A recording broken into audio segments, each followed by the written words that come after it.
The level of disgust I'm detecting here, I feel that I have given genuine offense, and for that, I apologize. You did? I do That not. just came out of left field. I was expecting That something else. That was so out of left field in the. Oh, come on! We all know. We all know Sneaky, that. shut the fuck up. We all know that Nose Sneaky. dreams of being the Heavy's little femboy. I will kill you. Shut the actual fuck up. His name will be Sasha. No. No. Boy, if he's firing 32,000 rounds per minute, that's going to be a hell of a cleanup. Also, don't get a blacklight. Well, you see, that's why it's so expensive. I want to point out, Nose, I had nothing to do with this one. Anyway, hello, Internet. I'm Sneaky Devil, and you found yourself at Fanfiction at Theater 9005. Episode 82. Do I have any funny stories to tell from work?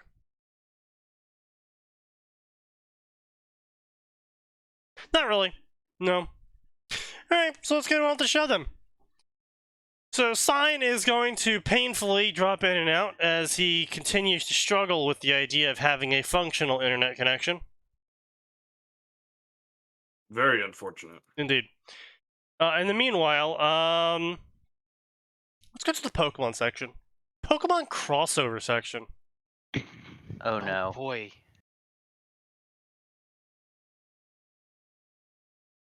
Why? I ask that question every day. Why is Sonic up there? Ah! I'm disgusted. Abort. Also, the Do curtain's not still pass down, go. sir. Do not collect $200. Don't worry about it. Boom. Don't worry about it, he says. Indeed. Wow. People really like Total Drama Island, and I just don't understand why you would sit there and write. It just keeps coming back. Yeah. I'm not sure why. Like, I can understand the concept as the cartoon, but I can't really understand why you would sit there and rewrite a fanfiction of it. Sad, lonely Canadians. I guess. I mean, it's the only thing they've ever produced, so. Aside from that which is cursed. The French. We do not speak of the French. We do not speak Oh, here of we go. the French. Hey, Pokemon Hunter. Sorry, Pokemon Hunter. Well, I mean, that's basically what it is. Pokemon and Monster Hunter crossover. Rise to the challenge. An otherwise routine Ultra Beast attack spells tragedy for the Ultra Guardians, who are knocked into the wormhole and trapped on the other side. Separated and lost in a hostile land, finding a way home is the easy part. To survive, they must find familiarity where there may be none, and search inside themselves for the ability to understand a world so different from theirs. So, I have one issue with this. So this is an Ash gets trapped in Monster Hunter AU. Only one? What? Only one issue? One main issue, which I suppose is the framing of the story. Now, Pokemon and Monster Hunter have some very interesting combinations in terms of narrative you can go with. What I think doesn't work in terms of narrative is trying to go the uwu childhood Pokemon anime route and mashing that into Monster Hunter. Because the single issue with trying to do the two together is that uwu childhood Pokemon anime specifically doesn't cover the issues that Monster Hunter covers. Specifically, so it can stay as uwu childhood anime Pokemon. There's a reason they never go into the, hey, wait a minute, we're basically running a dogfighting ring. Well, it's not just that. It's also, Ash has to come to grips with having to kill a Pokemon, which, actually a monster, but, point being. Okay, but literally, in the only universe where Ash has to come to grips with that is Uwu anime. Literally every other universe completely acknowledges that sometimes some Pokemon are either so feral or too intelligent to be left alive if they have a hate boner for humans. And you just have to kill them, like a rabid dog, effectively.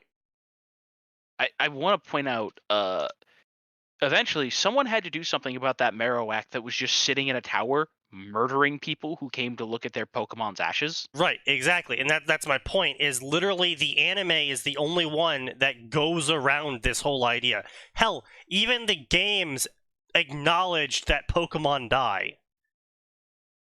They acknowledge they die, and they also acknowledge they kill. Not only that, it's sort of implied in Red and Blue that you killed Gary's Pokemon in the last battle you had. Wait, where is that implied, sir? Well, it was more like he lost it. He lost it because he was an idiot and he tried to fight the Marowak or something like that. What? I know, like, one of his Pokemon dies, but I don't think you killed it. I don't think it ever suggests that. Like, I don't think it's suggesting what he's saying. The answer to the conspiracy theory lies in the Pokemon Tower of Lavender Town.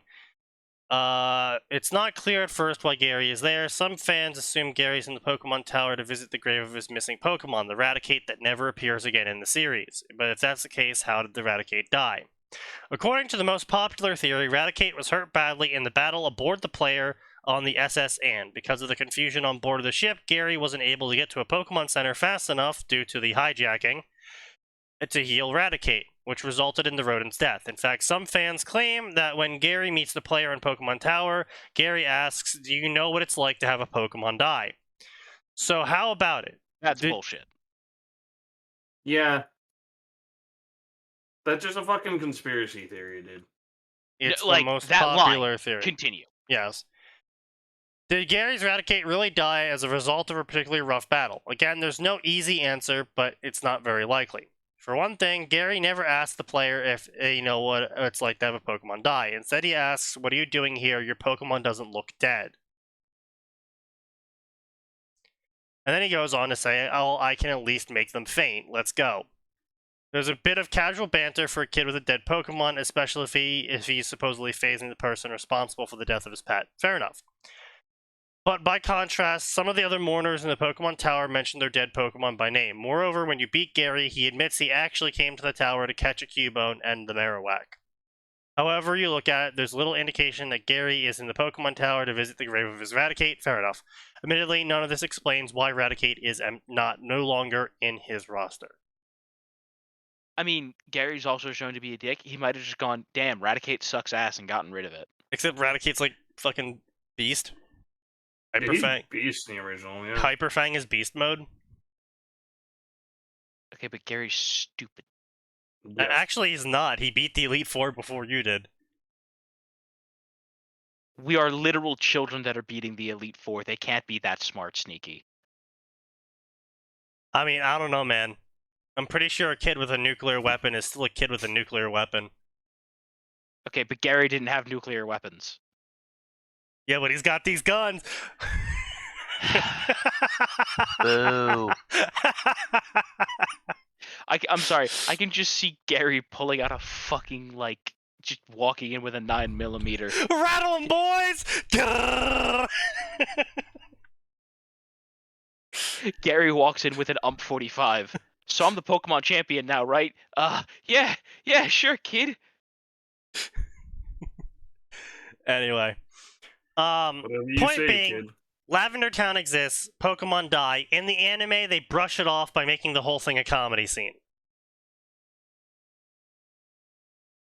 They even have Ash fucking die at one point, and they're just like, "Oh, lol." Ash is like, "Oh man, I'm dead," and then just has a bunch of fun while being dead, and then goes back to being alive. Ash has died multiple times. He's if you died include the multiple movies. times, Oh no, Most- I mean, not in the movies. He dies in every fucking movie or something. I don't Yeah. know. Yeah, but the movies, for it's all like intents and a purposes, seem to be in a weird, like, these are canonical, we just happen not to reference them all that often. The only ones that I know were ever considered canon, because they were acknowledged by the actual episodes later on, was the Mewtwo movie and the Latios movie. Okay, so we have Was at it- least 3 canonical deaths for Ash, then. Wait, they Was it in acknowledged it? the Right. Latias movie? Yeah, it was later on. Was it in a movie where he met Jirachi or whatever and got Yes. swapped into Misty's body? Wait, no, that's no, that was No, May's body. Jirachi is the Or wish May's body. Pokemon. That's You're thinking of Manaphy. Manaphy. Manaphy, sorry. Manaphy swapped Dawn and someone else. Or May and someone Ash. else. Ash. Swapped him. I just remember that Gotcha. one because I'm like, this is a really Yeah, looking back at my weird fucking childhood, I'm episode. like, I'm starting to really understand where all these really weird fetishes are popping up on DeviantArt from. Well, it's like everyone can clearly remember the episode where James was strutting around as a hot chick. No one because can it's just- remember that episode. But that one didn't even air in the U.S. That one never aired over here. if a guy- Literally, no one can remember that episode because it never happened in the U.S. I'm sorry, let me rephrase that. Everyone remembers the existence of that episode once they found out about it. Oh, yes, of because course. it's like, what the fuck? Yes. But no, so yeah, the Latias was way later in the series, semi-canonized because Latias showed back up to cheer Ash on during one of the tournaments. In the guise of what's her face. Oh yeah, or like I'm trying to think, like what's another one? Wasn't there The one where he had Celebi to- one is semi-canonized because the Celebi movie canonized why Ash got Pikachu from Oak. Yeah. What's other weird shit? Oh, wasn't there one where he had to work in a fucking like Miltank cafe or whatever? That wasn't a movie, I don't think. I think that was just an episode.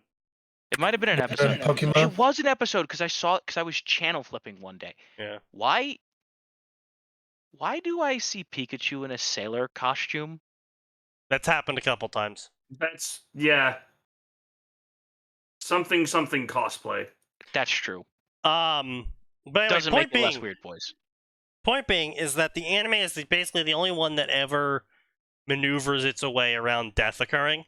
And so the only time Ash, again, maybe if this is like 10-year-old Ash, straight out of the start of his journey, maybe then you could be like, oh man, he's got to come to grips with Pokemon gotta die. But that's, I mean, I'm on the fence about it because fucking Pallet Town is hella rural, and this is the other part. People have to eat. They eat Taurus burgers. I was gonna say that earlier. Like, Pokemon are both pets and food in the world. Like, Yeah, like they eat Taurus burgers. Like Taurus are raised, maybe not for the specific purpose of getting the burger meat from them, but they are raised with a intent, and at some point they are killed for their meat. Yeah, slowpoke tails are a delicacy. Right. And again, also, what do the Pokemon eat? Clearly, some of Berries, those are mostly? obviously carnivores. Like, well, yes, they all. Well, yeah, but like bears eat fish, but they also hunt down berries. as far as like Pokemon go, it's like they either eat each other or they just eat purely berries. It seems Well, we e- know everything that- Pokemon actually eat each other because in the Pidgey Red and Blue and Pokedex entry, it mentions them eating Caterpie. oh yeah, I know. It's like they're either omnivores or herbivores. That's kind of seeing how it Yeah, pretty much. because every Pokemon can eat the berries. Yeah. Even the most carnivorous things will eat berries. It's not exclusively just they have to eat meat. So it's like Yeah. Pokemon Yeah. is weird like that. But like when the carnivores eat the berries, it's like when someone has to exist off like lettuce. I'll do it. I won't fucking like it, but I'll do it. Well, only herbivores can really exist off of lettuce. Sorry. Well, okay. A human being can survive off an all plant-based diet. Only if it's, varied across multiple plants. so it Yes, can if get it's the varied proper across nutrients. multiple plants. My point is, a human may not enjoy subsisting on, let's be clear, purely meat or purely plants. They Sure. can. Yeah, more or less. Yeah, yes, barring technicalities and the more intricate parts of diets, yes. Also, yeah, that is Pikachu in a Sailor Scout uniform.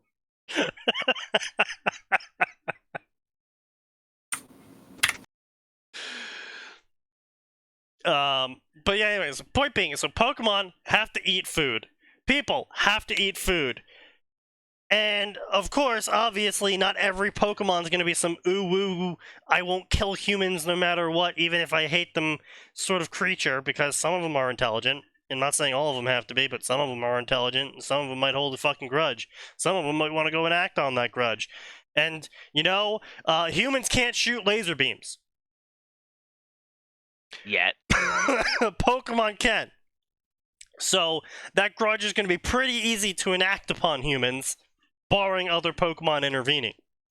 So, all that being said... hang on, Sneaky. So what I'm hearing is the Pokemon put us in the book. Yes.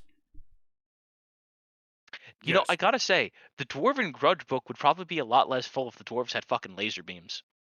You know what? That's a fair point. I would like to see that mod now. I want to see dwarves with the fucking squat weaponry. Sneaky, I can just see it now. There's one You for see the Empire that gives You them see that fucking... fucking orc over there? I don't want to. We've come out with our yes, new you can run. gyrocopter! Just pulls out a fucking battleship. That's no gyrocopter. You're right, it's got Sneaky, laser beams. Sneaky.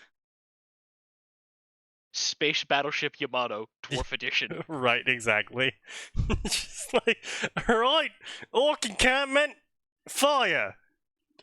You know, the talk about like humans shooting lasers made me think, can't War Guardian just manipulate aura? Couldn't they theoretically just shoot like a pseudo Kamehameha? No, No. That's not a laser beam. No, So, multiple issues with aura in Pokemon, specifically that humans, while some humans can have a significant amount of it, that is a significant amount for humans.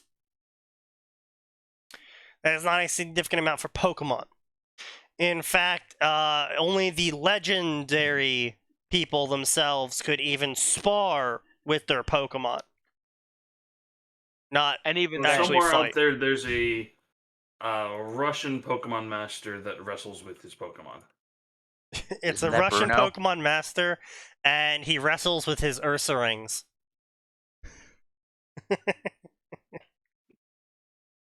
Oh, I've dated myself. And does not give a single fuck. Indeed. It is time to Also, rest. I now can only imagine both a Tyranitar with an Urshaka and a bottle of and like a fucking drum of vodka. A drum. Well, come on, it's a walking mountain. It's gonna need a bigger thing than a bottle. It has a really big bottle. Yeah, it's what's called a drum. Yeah, 55-gallon drum. No, it's a 55-gallon bottle. Yes. Sneaky, it's a bottle because I need to get through customs. What customs? What customs is going to stop a fucking Tyranitar? The customs officer with a Tyranitar. No customs officer would ever have a Tyranitar. They're too beta bitch for that. Alright, that's fair. Yeah, we're looking at the Pogamans. Specifically, we're looking at this story. This story that's trying to be like, oh no, Ash will have to learn that not all monsters can be reasoned with because he has to fight them. But that's the entire plot of Pokemon. Yes, except now we're in the Monster Hunter world, and he has to come to the harsh reality of that. You have to kill bloodlusting monsters that want to murder. Yeah. Some monsters he can't tame. Yes. Which, of course, he will inevitably end up taming them because this is based off of the uwu anime world where nothing can ever go wrong. And unless this is supposed to be a deconstruction of the one specific world of Pokemon that doesn't work with Monster Hunter, either way, the author's fucking retarded. I thought that was the assumption anyway. Isn't there an entire side series about taming monsters in Monster Hunter stories? Yes. I also want to point out, unfortunately for pretty much the entirety of Pokemon, they lose that trade. I mean, Look, Pikachu yeah. is strong. A Pikachu like a Pikachu is gonna have a hard time fighting a jockey, Yeah. like a regular fucking jockey. And like, yeah, sure, your Tyrannitars and stuff will curb stomp them, but like then you move I mean, on I to, think the one thing that most Pokemon have going for them is the fact that they rely on anime speed, which, Well, they've also got energy attacks. yeah, but you know, you got to keep in mind that canonically, a lot of Monster Hunter dragons do as well. Yeah, I was gonna say, And like some of these monsters canonically literally can get the shit literally beat out of them and they can just walk away. Like it literally broken bones, ripped open hide. Don't worry about it. It's gonna go curl up into a ball now and regenerate all of that within the next 10 minutes. That's some bullshit. Yes, it Yeah, is. Monster Hunter Nergigante can monsters go are eat bullshit. shit. we do not speak of the cursed being Sneaky. No, No. but Gray and I bullied the living shit out of one with 2 Nergigante claws. Good, as it should be.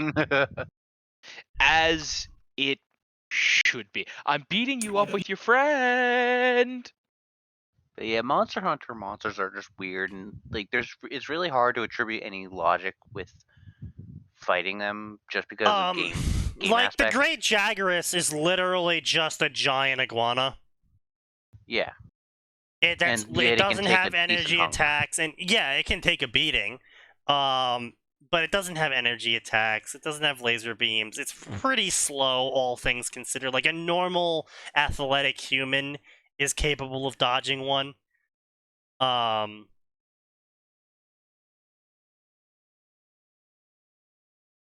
One day goes faster gameplay purposes.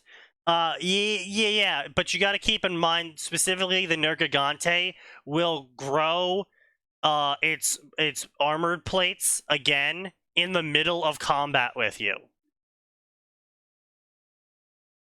Like Elder as you're Dragons are fighting several it levels of and bullshit. beating its armor off of it, it's regrowing it.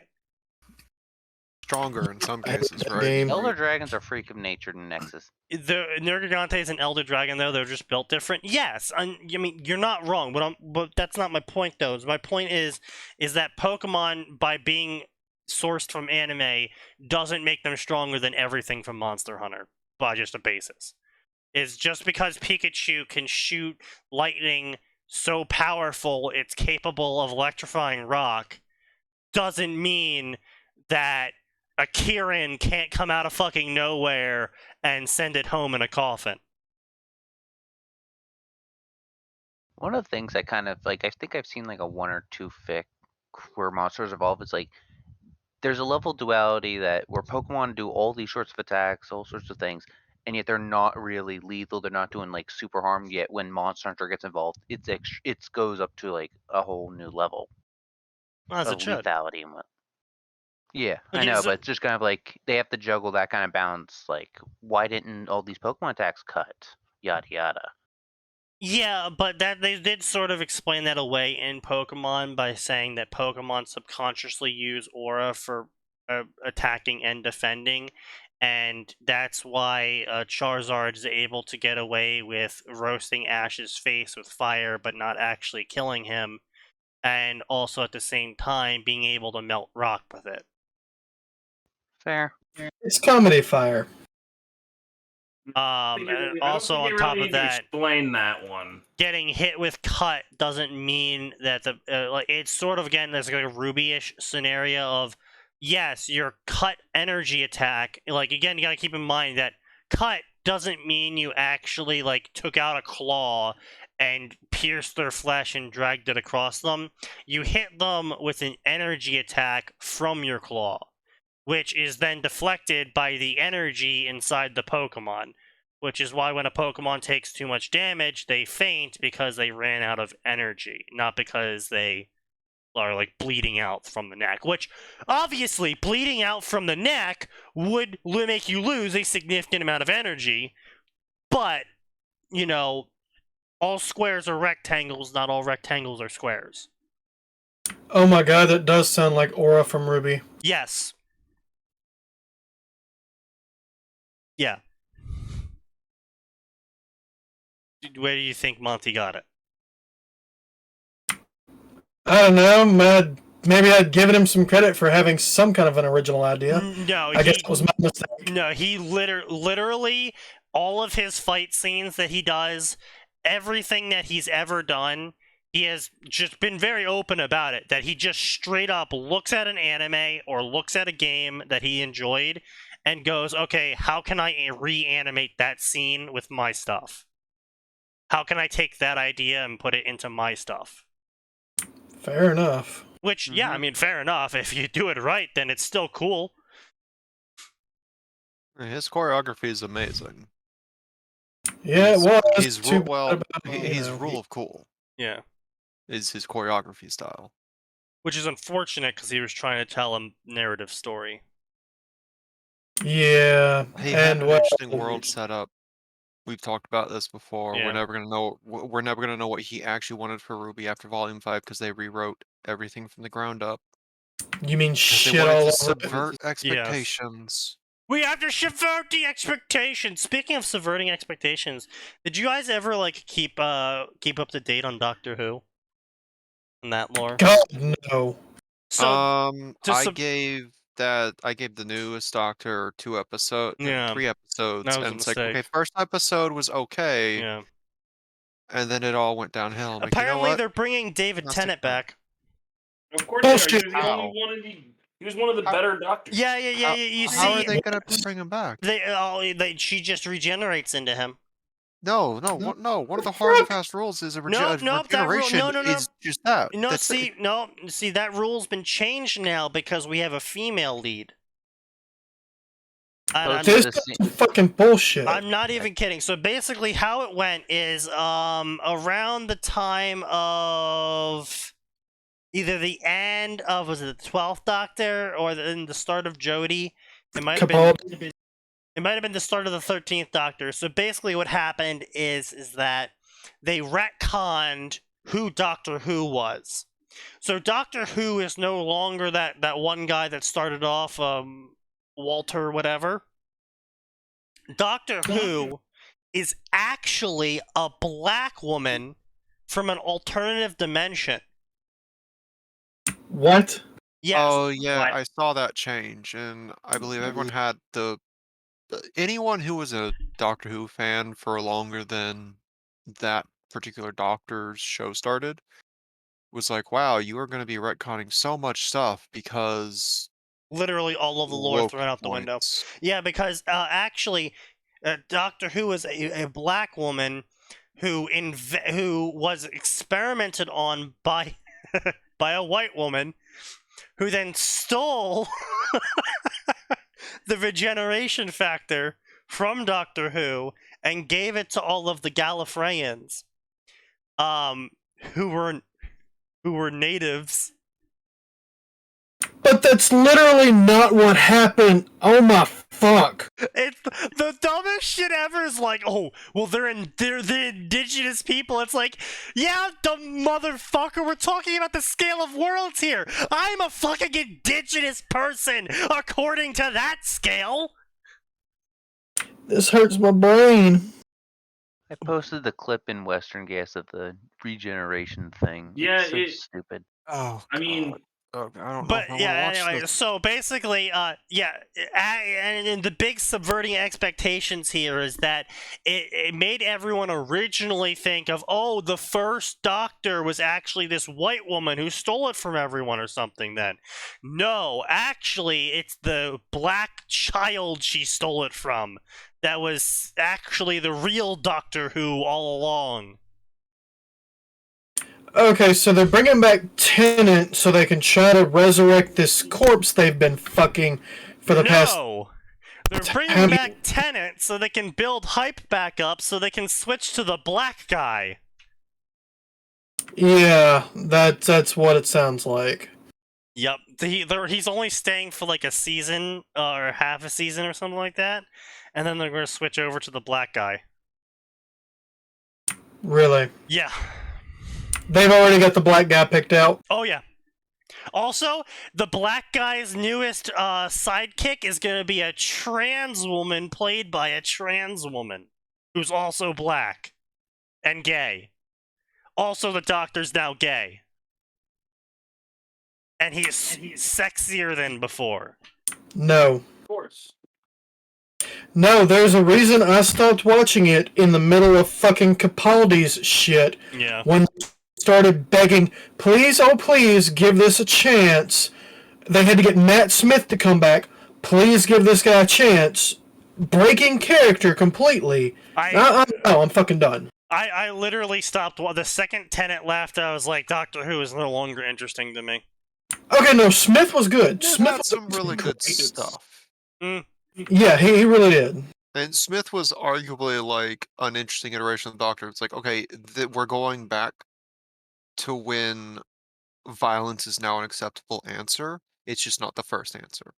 Yeah, exactly. And he does a really good job of pulling that off. Like, I don't want to obliterate your race, but I've done it before.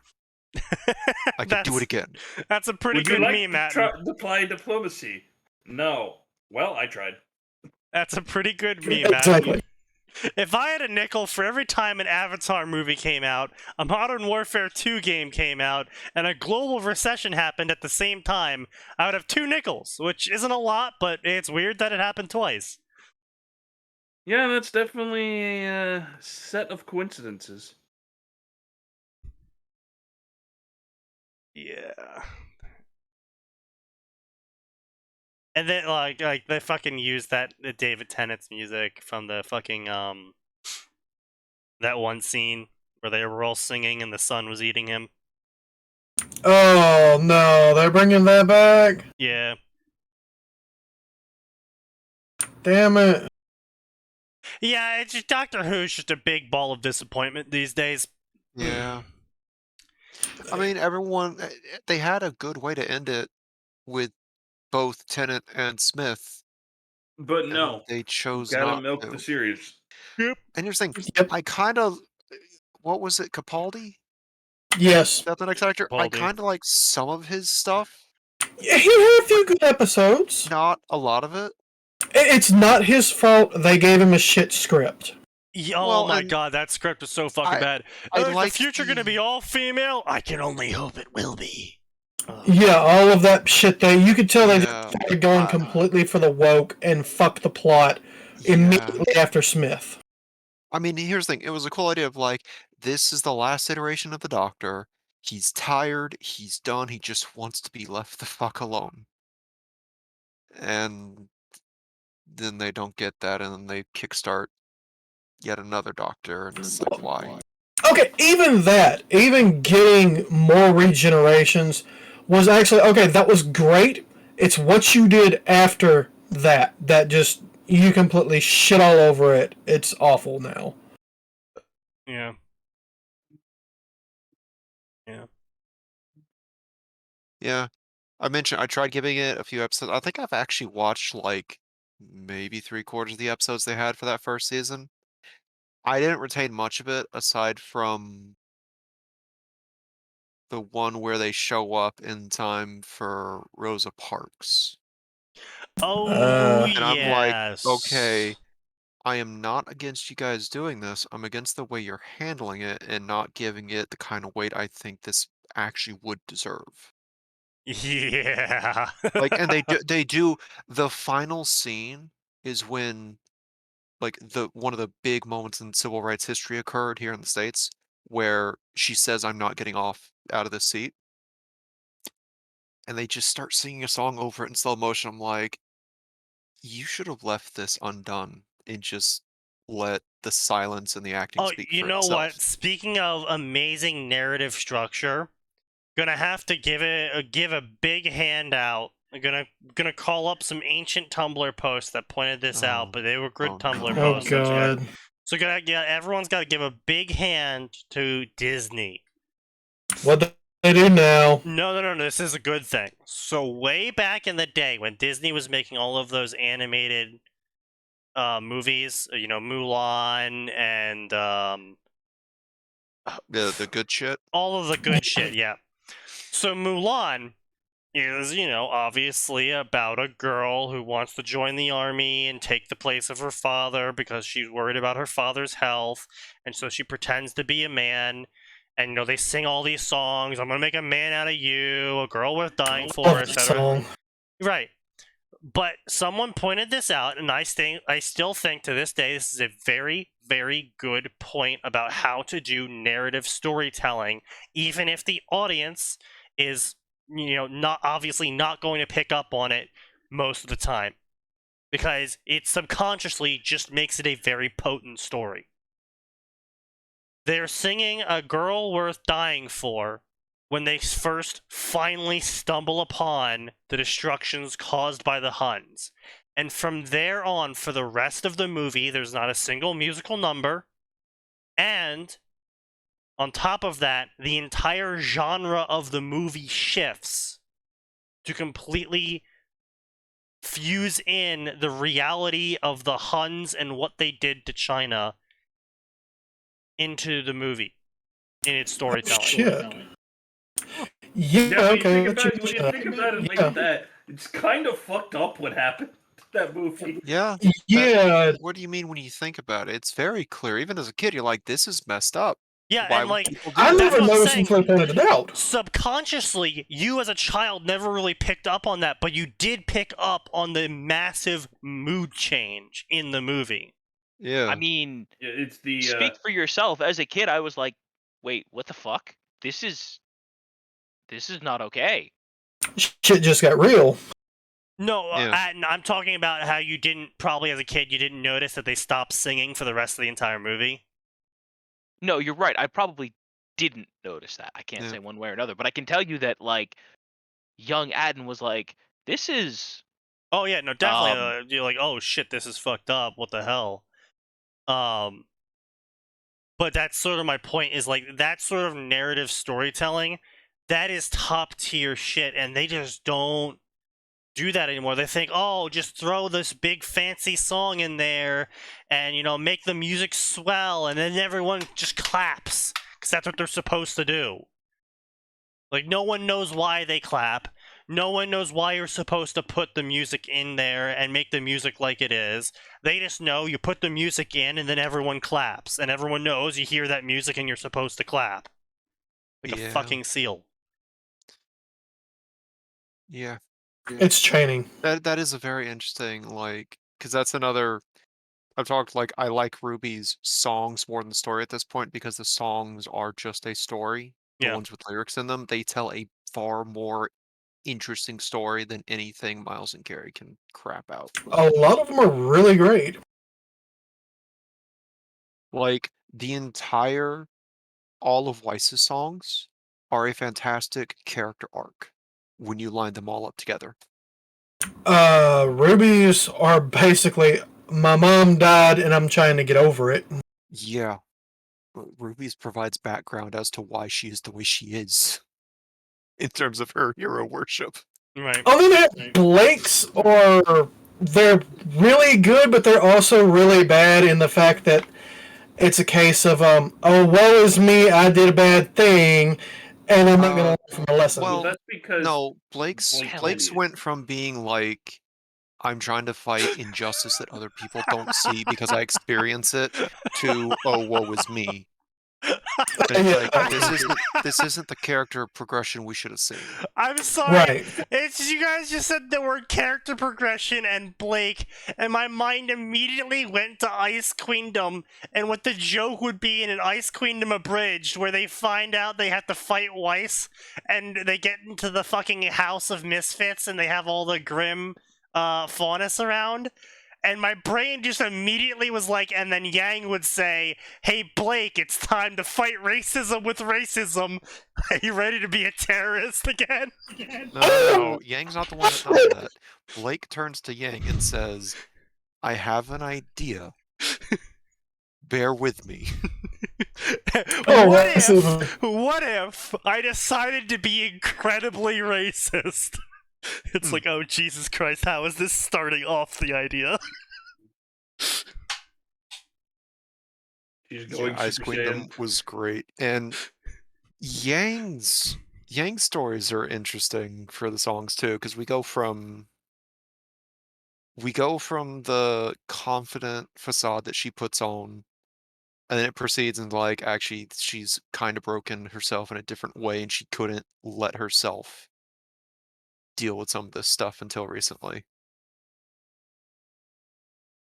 Well, you got to remember, Yang's mom abandoned her, and then the person who why camera can't we mom get these died. songwriters on the Ruby writing team? Why can't we swap out these two? Why can't Miles and Carrie write all the song lyrics, and these song lyric writers can write the fucking story? Because they clearly got a better grasp of the characters than the writers do.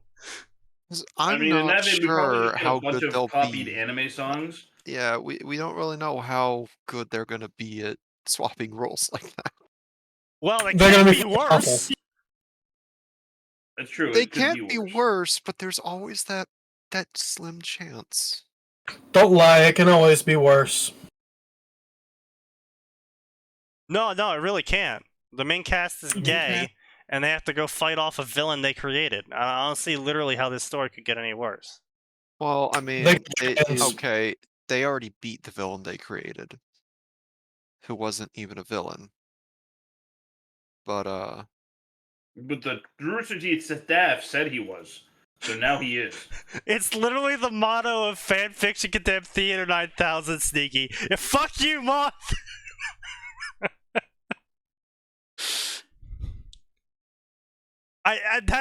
That should mean something. That when I'm sitting here saying, how could Ruby get worse? Have you seen season 9?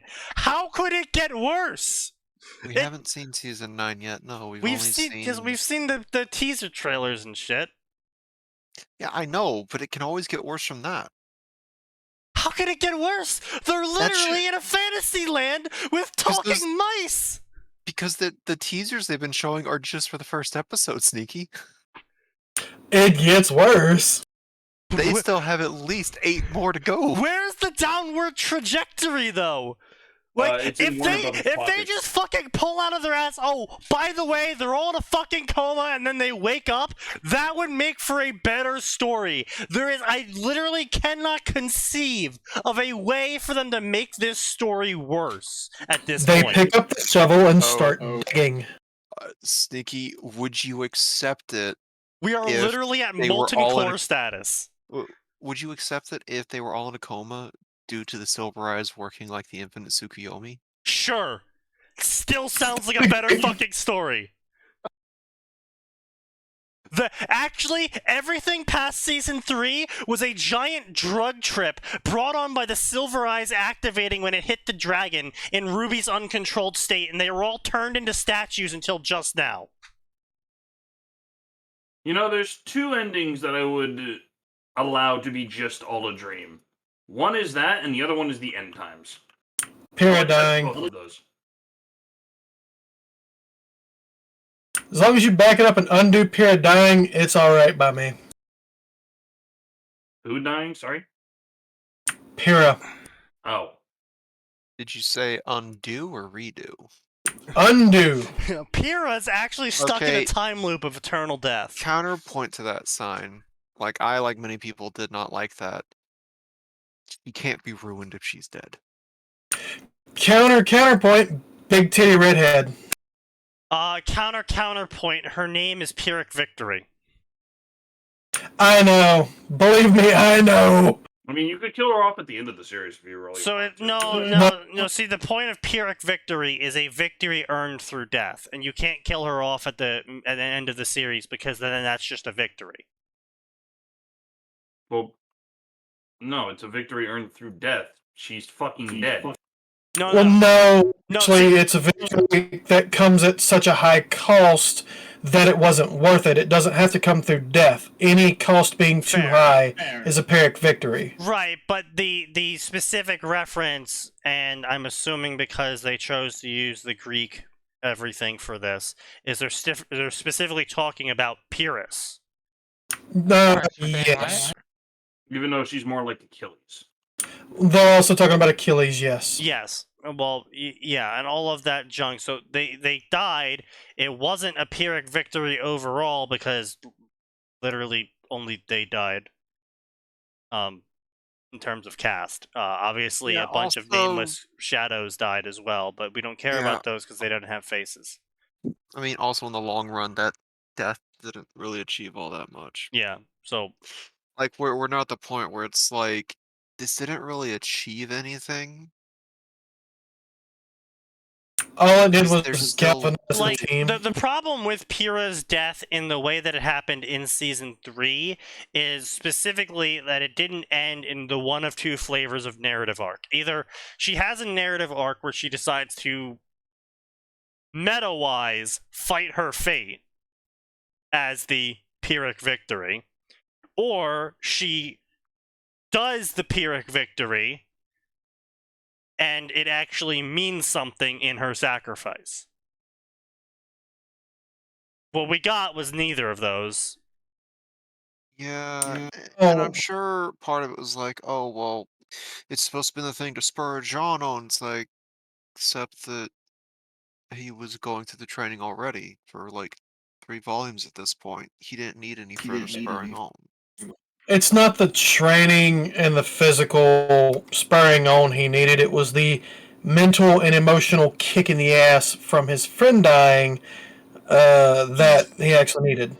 Yes, Yeah, but I exactly. think this is also more of a problem of Pyrrha's character being very undeveloped, and where she's supposedly this hyper badass gladiatorial warrior who's been doing this from an extremely young point in her childhood, and she's really poorly socialized, and she's pretty much only done training and fighting as her childhood, supposedly. And then she comes to Beacon to try and earn friends that are outside of the circuit and aren't just there for her popularity. And so that's where she finds John, and then becomes completely incompetent and useless. And we never really see her do anything besides win fights and tell John to Hell, do you more. wouldn't even need to kill her. All you need to do is do like a, oh, Cinder stole her soul or some weird shit the like thing that. is that if you want to do the whole mentor death to spur John on thing, then she's got to have a better characterization that would actually put her in a position to make John try and crystallize his idea of being a hero. Besides just, Pyrrha's dead, I really liked her, I'm gonna go beat the bad guys now. Yeah, but this is typical of RT storytelling, where most of the storytelling happens off screen. Yeah. Well, that's the other obviously big problem. I was more saying is that Pyrrha should have been around longer and should have had a slight personality change to either be, John either ends up looking up to her public persona of trying to be a hero in sort of that vein, or there's got to be something for John to aim towards as a dream besides this nebulous I'm going to be a hunter like my grandfather thing that we never actually really see him making an effort towards, besides like swinging his sword a couple times. Like, we never see a change in attitude even after Pyrrha dies. He kind of just shrugs his shoulders, goes, oh man, I miss Pyrrha, and then puts on the video of her telling him to swing a sword 10,000 times. Yeah, but he's crying when he does it. Yeah, that's not really a change in personality or any sort of character development towards being a hero. I never said it was. Oh, I know. I'm just saying, it's like, if you want to make this whole mentor death thing, which is what Rooster Teeth was trying to do, they're like, oh, John's friend and mentor died, and he was like someone he could have had a relationship with, and he only realizes this all in post-mortem, and oh, he's really broken up about it, and so he's gonna change and be a hero and beat the bad guys. And it's like, okay, well, when are you gonna show us any of that? Never. Again, back to RT storytelling. That's not happening. That would require effort. Yeah, right. Yeah, Speaking of Ruby, the arc of Paldea. After meeting Mew, John Arc finds himself thrusted into the Pokemon world. Now, John must journey through the Paldea region and deal with Team Star, the Treasure Hunt, and the Pokemon League at the same time. But with his trusty Pokemon at his side, is John Arc ready for what the Pokemon world throws at him? Exclamation point. Pokemon League is totally optional. He doesn't have to deal with that. He's absolutely has to deal with that. He's being forced at gunpoint. No, how? Trust It's me. optional. Like, it's actually 100% optional. Because Mew said so? Who fucking knows? That Like, would okay, actually be sure. pretty funny. Slibbity slapped, you're now in Pokemon. By the way, you gotta go beat the league if you want me to transport you back. See ya, bitch! What if it's not even that? What if it's like, I want you to go to the league? Why? Because of a Shadow Ball pointed right at the back of your head at all times. Loads Shadow Ball with malicious intent. Pulls out gun. Behold, my most powerful spell of all! Gun.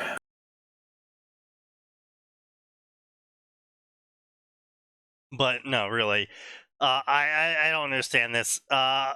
So you're making a new region because I don't know. Is Paldea canon? Aura, you follow Pokemon. Paldea, isn't that the new region? I'm pretty sure. Don't No. ask me. I'm asking you.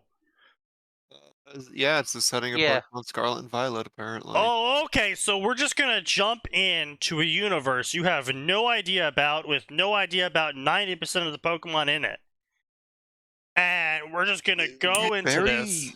Very brave. Is the anime currently going through that? No. No, what it's a still shame. going through it's going through what people believe to be Ash's finals arc, where he's battling every champion. He's going to the top, like one big final battle thing. Is Oh, what is I'm Is he getting still at. 10 years old? Yes.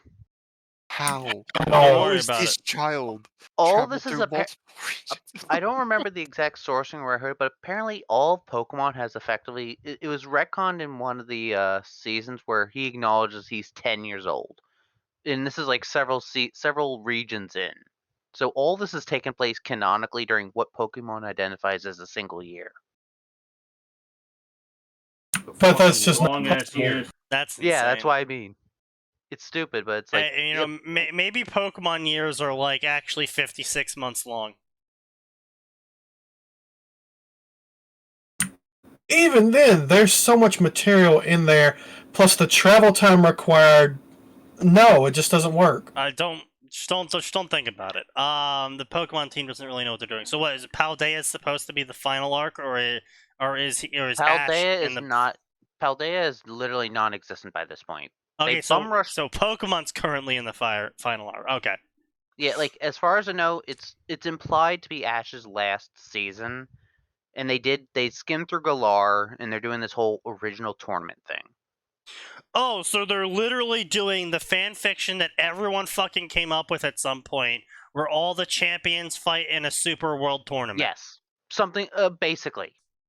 Okay. Glad to know we're just ripping off of fan fiction now, even in the Pokemon genre. Yeah, the whole thing is people think it's Ash's last season because he's getting like meeting all his old friends. He's going all across the regions. It wasn't like some straight up like big tournament thing initially, but it's in the final stages, so now it is. What the hell did I come back to? Pokemon has decided Ash that it's might be going to rip ending. off of it's going to rip off fan fiction and do a world tournament with all the champions showing up, including Yes. Ash, arbitrarily. Ash, Oh. if I remember correctly, Ash has beaten Crossover. Cynthia in Yeah. anime. How the fuck that works, no one knows. Don't worry about it. He has a completely different team that's powerful. Don't worry about it. Wasn't there an explanation for him always having a different team? Yeah. It's like you go to a new region, you start over with new Pokemon, because otherwise it wouldn't be a challenge or some shit. Anyway. We're just gonna skip over Pokemon and DC Superhero Girls because I don't even know what the hell Superhero Girls is, and I'm pretty sure if I look it up, I'm gonna go on another hour-long rant. No, not really. I Superhero think Girls is just a kid show. I think it was made by fucking. Alright, so like, let's see. We got a who was it made by? Pokemon Fairy Tale crossover. Oh god. Fior's Pokemon Guardian. What does a trainer do when they become a Pokemon Master? Apparently there's nothing to do, which, you know what, that's fair. Red decided I'm now a Pokemon Master, I'm going to climb this mountain, and I'm going to punch anyone in the face that comes to the top. He's down here. And that's it. She's just going to punch people in the face when they come to the top of the mountain. Okay. So yeah, no, to be fair, if you become a Pokemon Master, there really isn't anything canonically you can do. So, okay, alright, I'm following along so far. Good that we skipped all the way to you being literally the best. That's a good sign for plot. Great sign for plot. Good thing No that problems. doesn't apply to our story here. Okay, already a bad sign.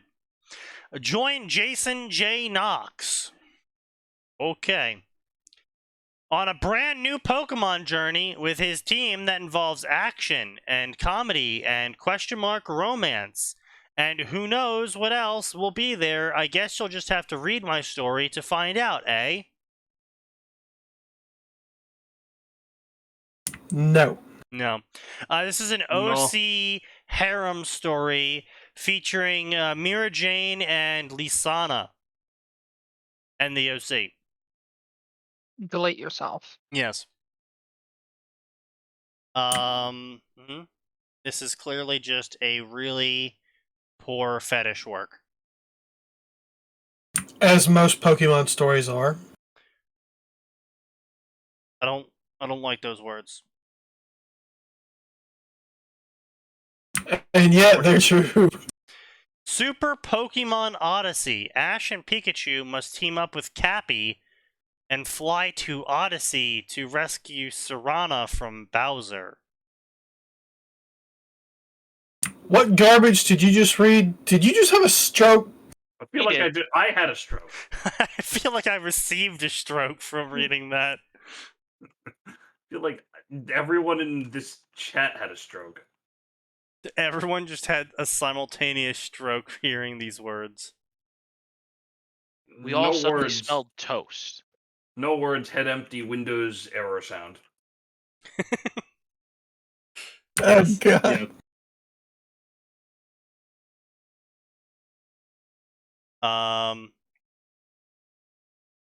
Yeah, so we're just gonna keep going.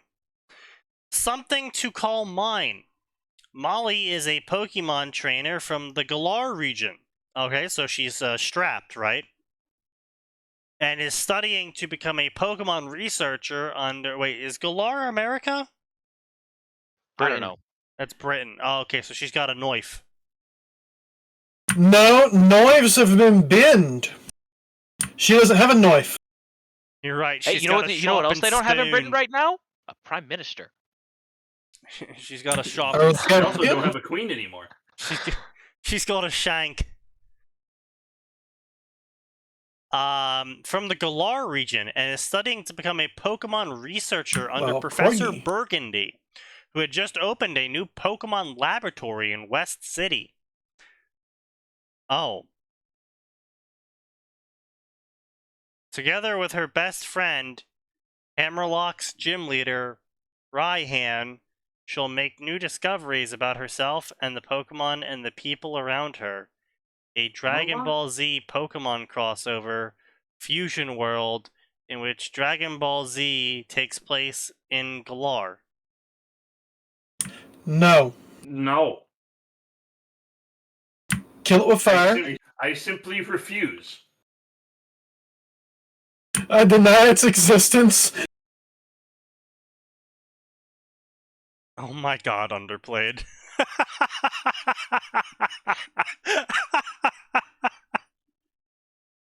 That's horrible.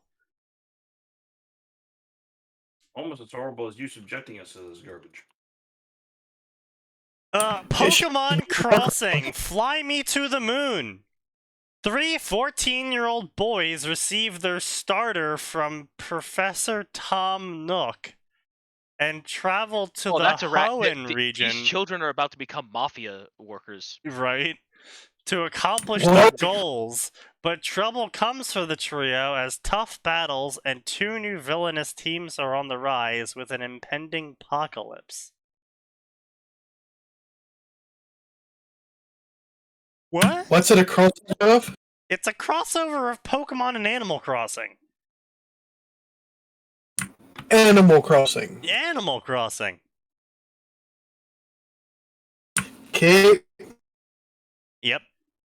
So, next up, we have Ruby and the Hisuian Legends.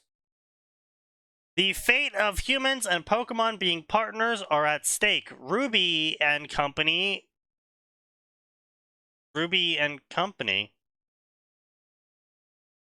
Who else besides Team Ruby ends up there? I guess Team Juniper. For the rest of it. Obviously. I'd say it's Team Juniper, probably. If I had to hazard a guess. What the fuck is going? What the fuck? Okay, we're reading this. We are reading this because that was a fucking opening. I'm sorry. First- What? Oh god. I'm sorry, Sneaky. I'm finishing ad 8 of 8, so I don't know what that opening is. Don't I'm worry sorry, about it. What? We're gonna get. Don't worry Sneaky's about gonna it. start reading. Yeah, It's a we're thing. gonna get to it. It escalates. Send us a very link. quickly. Yeah. No. Yeah, this is fucking wild. Holy shit. So No, I'm looking at the stream right now. Yeah. What? Ruby and Co. go to the land of Hisui to put a stop to whoever's responsible for this. Will they succeed, or will the bond between humans and Pokemon be permanently undone? Featuring people like Cynthia, Gloria, Marine, and Team Ruby. So, okay. So the story opens up with BGM from Fire Emblem Three Houses, of course.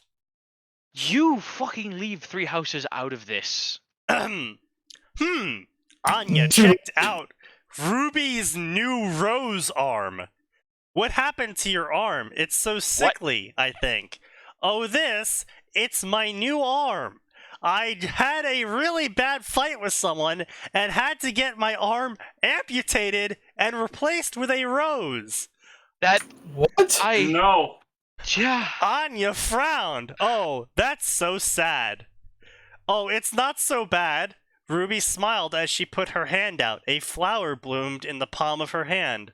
Because the Ooh. palm of her hand is a flower. She's like a, what is it, Wait, did they Rosalia? literally just take the arm off of Roserade and just slap it into Ruby? I'm pretty sure that's what happened.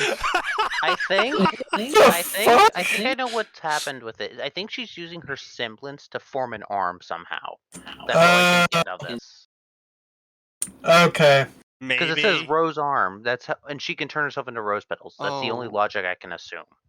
She could just reassemble This it. is No. bullshit. No. If she could do that, she could just reassemble a new arm. Yeah, that is equally true. Also, That's the holy only- shit, can you imagine with Ruby having that as a fucking power in... I mean, she generates petals on her own. She theoretically could regenerate limbs if that fall in that dome.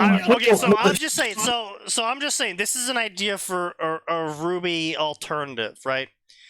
Ruby doesn't have aura like normal people. Due to her semblance, she just regenerates from rose petals when she takes damage. So think more like Bloodborne and Emiya Shiro when he's being replaced by... Yeah, when he's being replaced by swords. Okay. Yeah. So But it doesn't work without aura because you need aura to do all the things. No. I mean, she doesn't have an aura shield. Oh, okay. So she has aura, she still has all the enhancements, just not the damage-eating shield. Yeah, because instead Makes she sense. just reforms from rose petals. So like cutting her arm off isn't going to make her bleed. It just falls off and then she just like puts it back on because it's made of rose petals. Okay. Not horrible. No, it's not horrible. It's like, that could be mildly interesting. It would add more flavor to the world of RWBY, where everyone isn't just like some sort of super-powered Samurai Jack who has some single special spell they can all cast. Fair. You know, add some variation to the whole, oh, my semblance changes everything about how I am.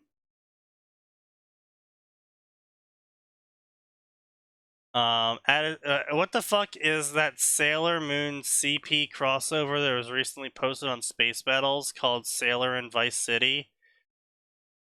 CP. How was that? Hang on.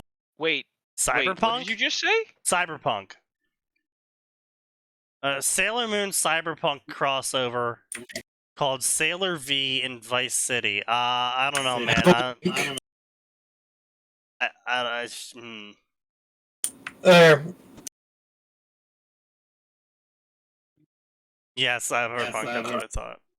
So apparently, what is going on with this one is, from what I've been told, the author's taking it super serious instead of the crack fic it should be, and V is Sailor Venus, I guess, and slowly getting her powers trickling in. So she's not ruffle stomping the setting right from the beginning, but eventually, yeah. At least, again, that's my understanding of it from what I've been told. Yeah, yeah, it looks like it. I'm not super pumped by it only being 1.6k words as an opening, but okay. Prologue. Okay, yeah, but the thing is like, this is definitely a story that I'm going to need more detail on before I go, if this is good or bad, you know? Like, this is a very, interesting crossover. He should have just gone full crack with it, go straight for the comedy. Yeah.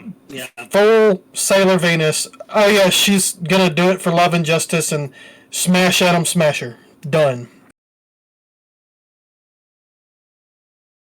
Indeed.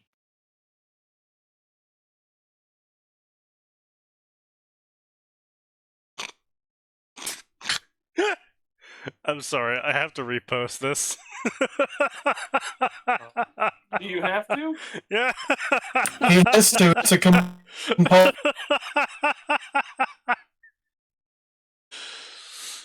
Okay, I don't where are you like when playing? someone's that. laughing. Where are you posting it? Of course, in shit Names. posts. Where else would I post something like that? Oh no. Why would you post something like that?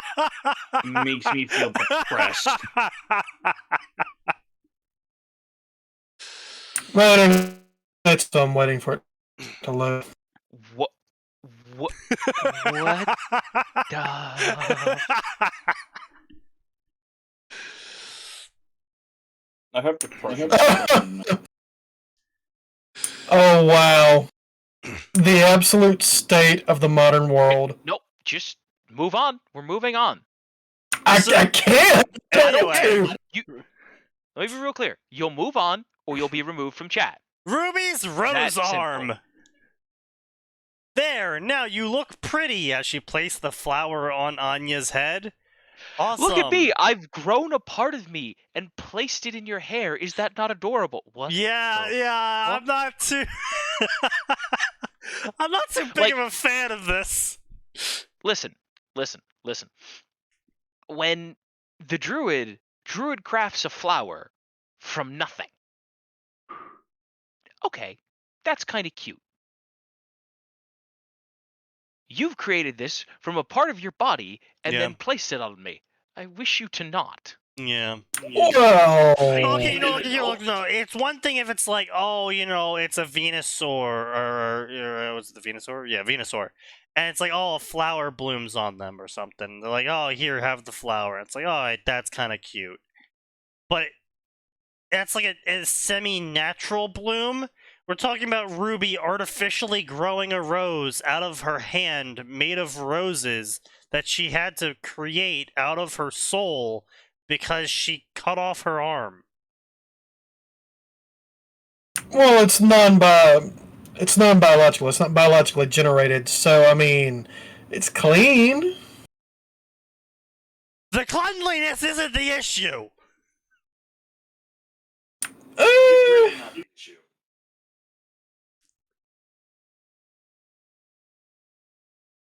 I mean, it would be kind of an issue. Alright, so we're already going off of some slapstick humor that no one will fucking understand unless they've really played Arceus, the game, extensively with the English voices. Because specifically Ruby's like, oh man, you sound a lot like Laura, and Laura then sneezes and Becky's like, yo, are you okay? And Laura's like, oh man, someone's talking about me. And then I love references no one gets. yeah, I love references that make no fucking sense in the story. Especially when we start the story off with, hey, Ruby, I see you've amputated your arm. Yeah, don't worry about it. I replaced it with roses. It's like, fucking what? You what, mate?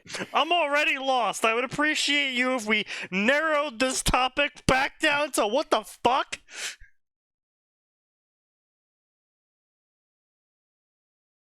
Ruby giggled, ruffling her hair. Don't worry about it. Okay, Anya smiled as she hopped off the couch and walked around while Ruby went back to reading a comic book with a chuckle.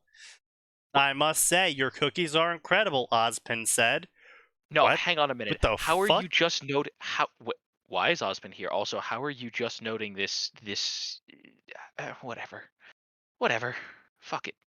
Is this Oh, spy thank family? you. Anya? Summer smiled as Mavis chomped down on one. What the fuck? This sounds like some weird AU bullshit.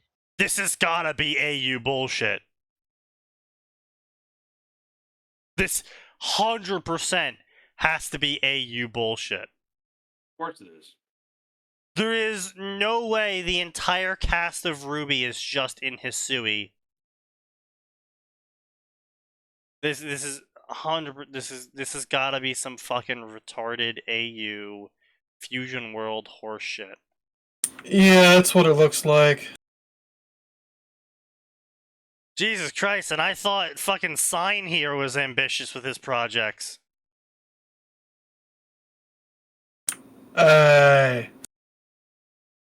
Just keeps going.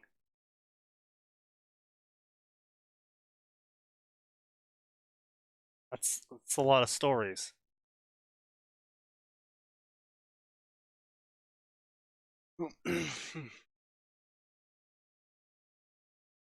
Yep.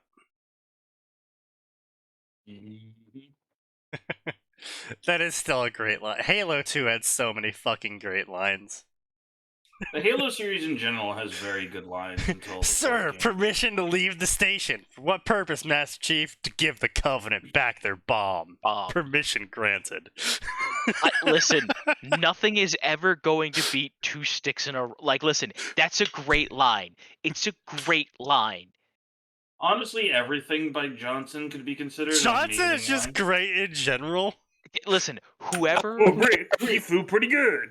Whoever wrote that stuff is just fantastic, but I'm sorry, you can't top two sticks in a rock. You can't. Just That scene was great. And we had to share the rock. I don't care if it's a goddamn giant hula hoop or God's own anti-son of a bitch machine. Listen, it's great. That's a great one too, but it's just not delivered with the same panache as, and we had to share the rock. And here we go as well. The message just repeats. Regret, regret, regret. Catch your idea Dear what that humanity. means? Dear humanity, we regret being alien bastards. We regret coming to Earth. And we most definitely regret the corpse just blew up our raggedy-ass fleet. Hoorah! Hoorah. Hoorah! Just every... Also, the little... The Johnson and the Elite at the end of the Halo Legendary Edition. Hug me, you It's the bastard! stupidest. Elite decides he's gonna... You know what? I'm gonna die. We're gonna explore this side of me. Literally watching as a nuclear bomb goes off in front of them. You know what? Fuck it. At this point, I'm gonna hug you. It's like, This is it. No, Sneaky, it's not just Cold. I'm gonna hug you. It's I'm gonna get me some ass while I do it. Yeah. But yeah, the elite Or grabs did you his ass forget in the about that original. part of the cutscene? I forgot. Or I must not have forget. What? No, yeah, in the original Yeah, Legendary original Edition. Halo bonus scene. If you beat it on Legendary. Where Yeah. Johnson and the elite are fighting over the rifle, it's hug me, and the elite starts out with a normal hug, and just before the bomb goes off, that hand goes down, boy. I don't remember the Yeah, hand going. my man Hold on. grabs Johnson's ass. In the new version, Johnson grabs some of that elite ass. I'm sorry, this dude is really going to quote other fan fictions? Yeah, dude. Apparently. He's quoting his own fan fiction! Bruh. Now, here Maybe we go, he's sign. popular. So everybody, I'll just place this in memes and shit posts. So if you haven't seen it, here you go. 40 seconds, 20 seconds for each cutscene. Go. What? That's going to take me a lot longer than 40 seconds to load. That's fair. That's a you Where? problem. Yeah, that's true. Come here, you mother. Oh,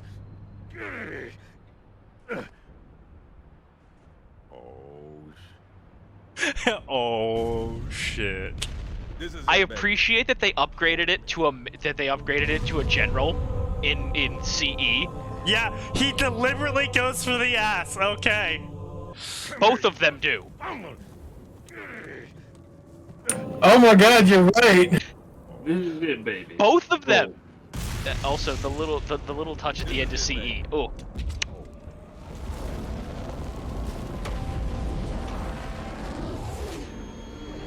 the only reason I noticed. Johnson goes for the ass in the anniversary edition. Oh yeah, The no. only reason I yeah. noticed all of that in the anniversary edition was because I beat it on Legendary, and I was like, okay, are they gonna keep it the same in Legendary edition? And I was like, I was waiting for the elite hand to go down, and then Johnson's hand goes down, and the elite's head goes up. I remember you showing me that because I think the first time I beat the anniversary edition was when I did it co-op with you. And you're just like, wait for it, and I was like, what are you talking about? And he's just like, wait for the ass grab. I'm like, what? I'm like, what are the only people who ever saw it? Dude, But it's right there. I do not remember seeing that. It's totally when I beat there, Halo though. Legendary the very first time, I was too happy to just be done with the fucking thing. Oh, dude, it was like 2 o'clock in the morning. That's why my brain just focused on the fucking weirdest thing. Yeah, it was. Well, I was talking about when I did it solo. But yeah, when we did it co-op, it was like 2 No, a.m. I'm saying the first time I beat Halo alone on Legendary, it was like 2 in the morning.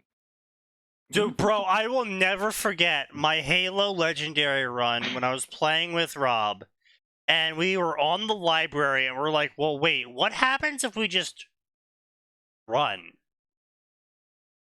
And You're so- supposed to just run. Well, No, you say no. that, but in Halo, the original Halo, in the library, it takes every flood unit you don't kill and spawns them on the next level.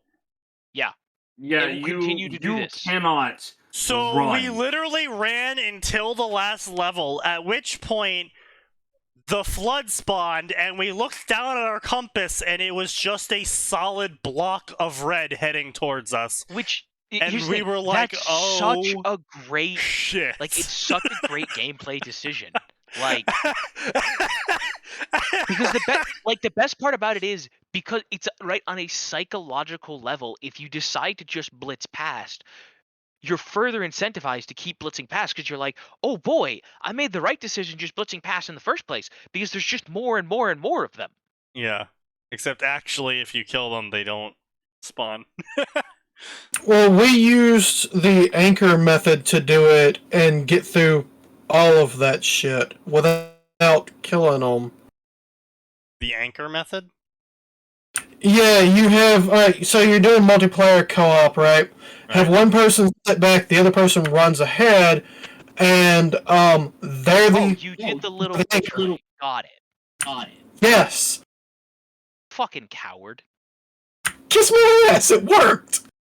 I'm still not aware what the anchor method is. Sneaky, it's Basically, it's you a really abuse the long, checkpoint. fancy way for them to try to justify. We just had one person keep running in until we killed everything, or until Yeah. they cleared the checkpoints. Yep. Oh, Pretty much. so literally the opposite of what I said. Yeah, Yes. Okay. it's the like Sneaky. Like I said, it's the little bitch method. Anyway, Hey, point, it worked time. point being is that it was horrifying, and we were like, okay, so let's try it. So we start shooting at this giant fuck off wave. And then we hear an explosion, and then a carrier flies at us, and we're like, oh shit, and then we die because we're on Legendary. And a carrier exploding right next to us kills us. Yes. And so I'm like, okay, so we respawn, and the wave comes at us again, and I'm like, alright, this time, I'm gonna throw a frag grenade, and I throw a frag grenade, and we hear an explosion, and a carrier flies at us, and we die. Yep. I'm like, okay, this time it'll be a plasma grenade. So I throw a plasma grenade at them, and then we sit there and wait for it to go off, and then we see it fly back at us, and I go, why is it coming back? And then the combat form lands right next to us with a fucking grenade on it, and it explodes, and we die. And we're like, okay, this is going poorly. That's an understatement. Yeah, for me and Nose, it was hold down the assault rifle trigger until we find shotguns. Or alternatively, it's Atin using me as fucking bait because he's an asshole. I should be clear. I did use Nose as bait to kill every last one of them. I didn't use him as bait to run ahead. I used him as bait to get them in groups for me. Yeah, that works too. It worked. I'm still mad about it. Hey, you used the shit out of me as bait on Two Betrayals. This is fair. You are the one who hijacked the Banshee and just left, sir. Lol. Oh. Lamau. Called out. Sounds like I my believe those are- playthroughs could have been way worse. Yeah. Oh, good yes, on Max. you. Those Max, are my exact Your words. playthroughs went the way they did because I'm conscientious. Other great moments from playing Halo with me and other people. Now, you guys have never had this opportunity, but this is back in the days of Xbox. Sneaky, where the fucking hell are you? Don't worry, I'm bringing reinforcements. What do you mean? We're fighting hunters. Yeah. Beep beep. Boom. Did you just ram that hunter with a fucking warthog? Yes, I did. Yeah, oh, We're dude, in that a was skyscraper. Where did you get a warthog? You drove it in. Oh yeah, that one's easy. I was like, yeah, I also, just kept driving it through everything. It's like, is that why you were Yeah. taking so long? I'm like, well, yeah, now we have a warthog. dude, Yeah, driving the Warthog in was the easiest thing. Granted, they kind of fixed that in CE once In the Halo Warthog 3, it was not. Some of those buildings, they specifically went out of their way to make it very Oh difficult. no, but that just They made it did more not fun. want warthogs. Yeah, That just made I it more fun. probably doubled the amount of time Matt and I did on my first playthroughs of all the Halo games. Cause like, I wonder if I can get X vehicle through that spot. Figure To be out fair, a what lot of the time you could. grenades. Well, we could. Oh, I figured out at one point that if you ram a warthog underneath a scorpion and then set grenades off underneath the warthog, you can launch the scorpion in the air, and as long as it doesn't hit the skybox at the wrong angle, you'll actually fly across the map in the scorpion, which then allows you to provide covering fire for all your friends, including Yes. hitting your friends with the scorpion later on when you land on one of them. Sneaky. Yes. My personal favorite was the Max.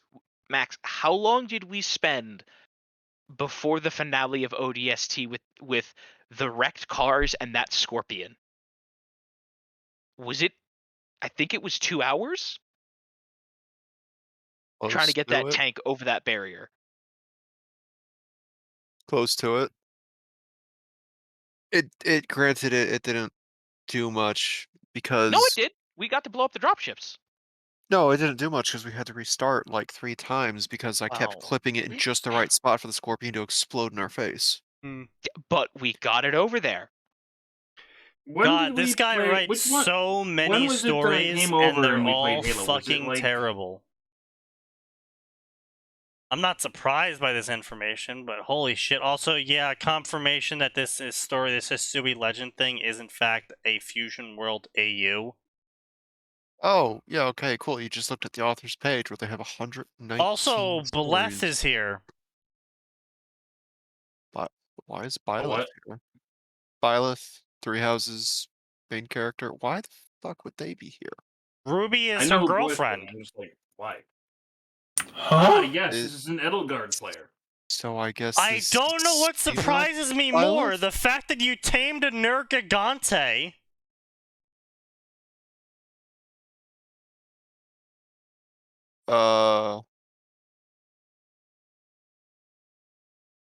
That no. I don't think there's taming a Nergigante. I think you can get it to tolerate your existence at best. No, more like Maybe. it treats you as too much of an effort to fight. Occasionally, it uses you as a chewing toy. Because when you Okay. initially No, fight like- it, when you initially fight the Nergigante before you unlock the story progress needed for the game to assume you have Elder Dragon based weaponry, you literally just beat the shit out of it long enough that it goes, okay, this is way more effort than I wanted to put into eating, so I'm just gonna leave. Yeah.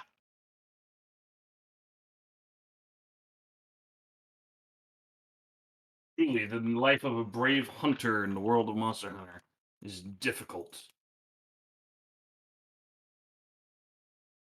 But yeah, okay, so this is a Monster Hunter, Fire Emblem, Ruby, Yes. Pokemon Arceus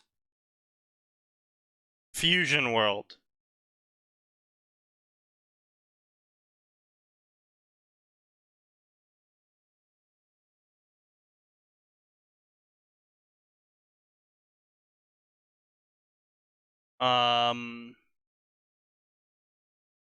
Oh, and then Arceus is just walking into their house.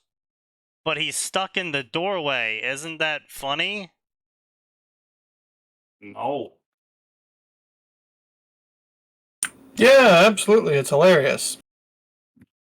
And then he's like, oh, do you have a window that's bigger than this door? And so Rosalina opens up a window, and Arceus tries to climb inside, and then he's like, what? I'm sorry. Who has windows larger than their like? And then he tries to climb inside, and he goes, wait, what am I doing? Ha ho! And then he teleports inside, causing everyone to sweat droop. I hate ironic anime. I hate ironic Oh, anime. by I the hate way, ironic anime. Anya is from Spy Time's family. Yeah, I know. I was Lloyd trying and not to bring it up. Yeah. I brought it up earlier. Yeah, I was really hoping it was just random person named Anya. Nope, it's Lloyd and Anya. And Brother Flamer. Oh, by the way, it wasn't Ruby or Summer that tamed the Nergigante. It was Yor. Of course. Well, I mean, that's consistent with her character, I guess. I still Um, need to watch that. I don't like it, but it's consistent. Yeah, I'm sorry. I gotta what are you go. People are doing, fucking Ruby? Oh, Callie's here, and then everyone I from beg your pardon? everyone from the cast of Ruby walks into the 5-star hotel Summer runs, and they're all like, "Oh God, is that Arceus?" And they're like, "Yeah, he just teleported in." They go, "Okay," and the next person walks in, they go, "Oh my God, that's Arceus!" And then they're like, "Yeah, he teleported in." They go, "Oh, okay," and literally, this is just a fucking YouTube skit. It's just like a fucking doing YouTube so. skit. It's awful. It's literally character after character coming into a room going, oh my God, it's Thing. And everyone turns to them and goes, yeah, but reason. And they go, oh, okay. And then they join the group of people that then go, yeah, but reason, as the next person comes in.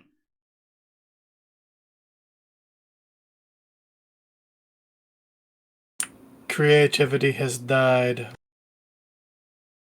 No. But it's still around. You just gotta look for it. Is there anyone else? The people from Pokemon Mystery Dungeon show up too. That's And handy. the villains from all the other Pokemon games also show up. Oh, and Team Plasma's BGM is here.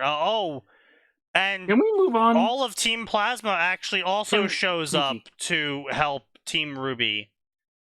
Sneaky. No, fuck you. And Kid Icarus shows up too. Oh my god, This story is painful. Cringe.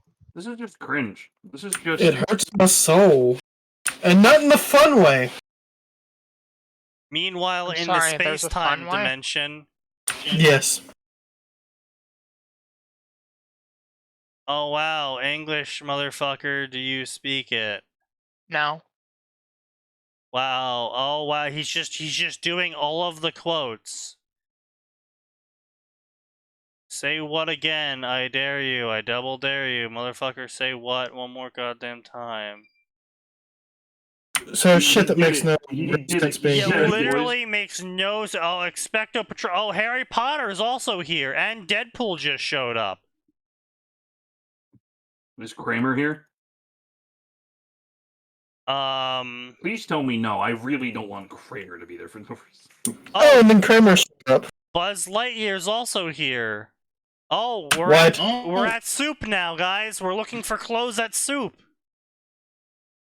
Cringe. The more I hear, the more I want to go get alcohol. This is just painful. God, this just is sad. Yeah, this is just sad. Kingdom Hearts is here now. Of course.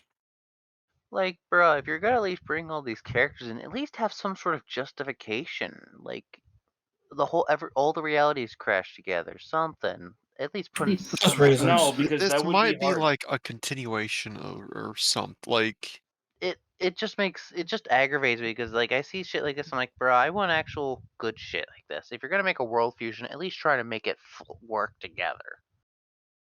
This just sounds painful and just slapdashed. Everything the author thinks is Believe neat, it is or fancy. not, my beta is the one that came up with the totally cool, wild idea of them listening to a bunch of pop culture quotes while going through the tunnel, and then he said Deadpool should join them, and I was like, that's totally ridiculous, let's do it. A shout out to Log for coming up with Team Jinxie and the Forgotten Lands. All right, so thankfully he's using his beta as it's not my idea. No, he's using his beta as... My beta had an awesome idea, so I put it in. But I totally agreed with it.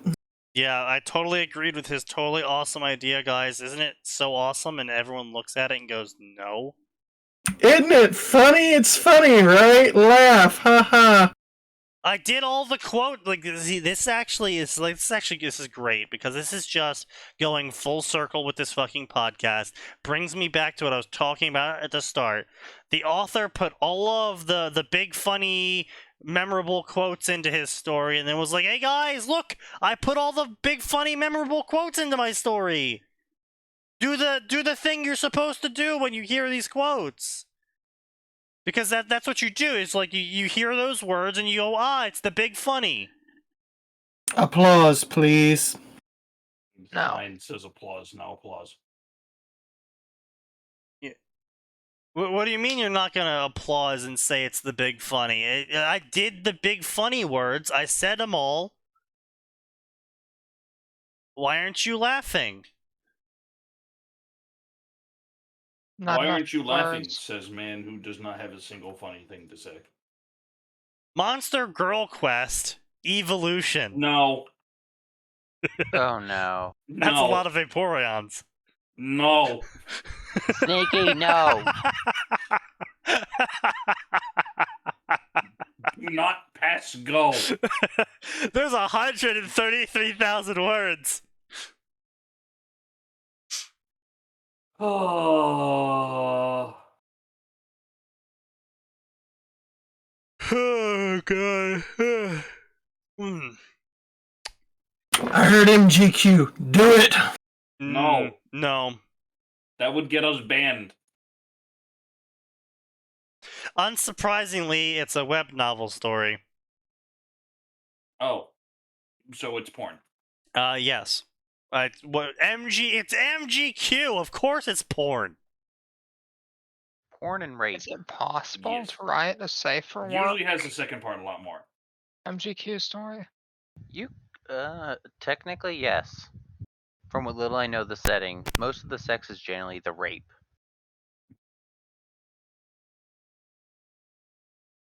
Remnant in a New World. Pokemon Ruby crossover. Team Ruby goes and encounters Roman and Neo in a sea of ruins. But before the battle could break out, an unknown monster appears and eats them all. They then wake That up in a escalated. new world of creatures unlike anything they've ever seen before. Now they are on a journey to find each other and a way back home. I don't own Pokemon or Ruby. Okay. So I can't imagine a story like this is even remotely interesting. And this is for one single reason. The author just stated that the characters are all separated, which means they're going to have multiple, not just two concurrent plot lines, multiple concurrent plot lines that's going to split their focus of storytelling across what is effectively several separate books. Yeah, that's gonna be a clusterfuck. Nothing it's could not- possibly go wrong. No, like, and it's not even even if they do it perfectly, the problem comes from the fact that you're going to have, today is, January 1st. You update with chapter 1, it's about Ruby. Let's see, what's their update rate like? 51 chapters, 225,000 words, so that puts them at, 4,000-ish words per chapter, and they update roughly, let's see here, once every 2 weeks. Okay. So, January 1st, it's about Ruby. Halfway through January, it's about Yang. At the end of January, it's about Blake. At the middle of February, it's about Weiss. At the start of March, it's about Ruby. Do you remember what happened with Ruby? Nope, gotta go back and reread it all. Yep. And then just fucking rinse and repeat. Now, it's even worse if they split up Neo and Roman, because that's probably going to be two plot lines you're going to be completely uninterested in. So, depending on how they stagger the stories out, that's quite possibly another entire month that you're just not paying attention to the story before it gets back to the characters you want to hear about. Even worse if you don't want to hear about, say, Blake, because they have a dumb story according to you, but you're really interested in how Ruby pans out. And maybe actually you're only invested in how Ruby's story pans out. So that's once every 4 months, you get to see a story chapter update for Ruby. And if you don't go with that full-on round-robin schedule and you just write chapters for whoever you feel like at the time, okay, so, it's been 6 months since I've seen a Blake chapter. What was going on with her again? And that's just assuming that this is the only fucking story a person reads. Because you're only updated. It's not like you're fucking, Vimes enthusiast who literally outputs an entire goddamn book every single month.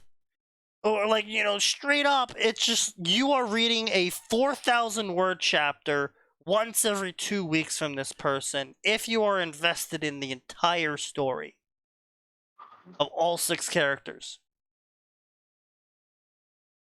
So, No. yeah, it's just 8,000 words a month.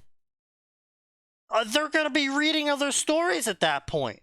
It's not like this is going to occupy all their time. Even the slowest readers could make it through 8,000 words in a week. And you're putting an extra 3 weeks between the next content release? So they're going to be reading other shit. And it's going to be like, oh shit, what was Ruby doing? Oh shit, fucking hell, what was Yang doing again? Oh, and then something's going to happen probably, and I can almost guarantee you this is how it's going to work, is they're going to start intersecting the plot lines eventually. And the problem is you were invested in probably the Ruby plot line and maybe the Yang plot line, and maybe you didn't care much about Roman and Neo because they were probably just going to be some Team Rocket sort of scenario shit, and it's like, okay, maybe I'm invested in it, maybe I'm not, maybe it's funny, maybe it isn't. Whatever. Eventually they're going to start intersecting, and Ruby's finally going to come across Yang.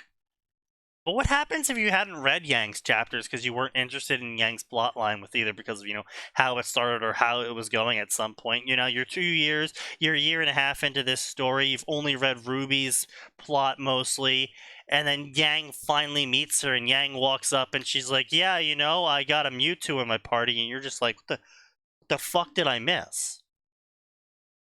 That's when you had to go back and reread it. Yeah, and it's just like, it doesn't work. Splitting the party never works narratively. It doesn't work as a game function. It doesn't work as a narrative function. People want to see the main story. That's why they make spin-off books and not spin-off chapters.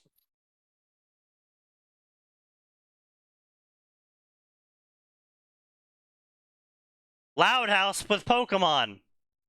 No. Yeah, I know.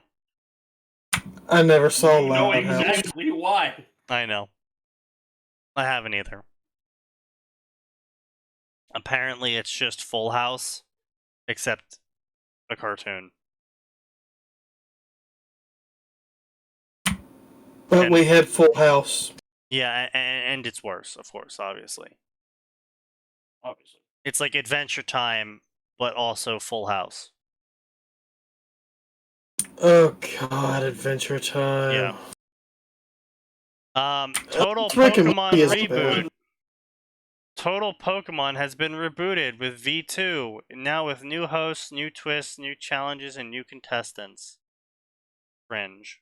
Why is there 75,000 words of this? 3 favorites. Jesus Christ. Why. Just remember, if you ever think your story isn't hitting numbers,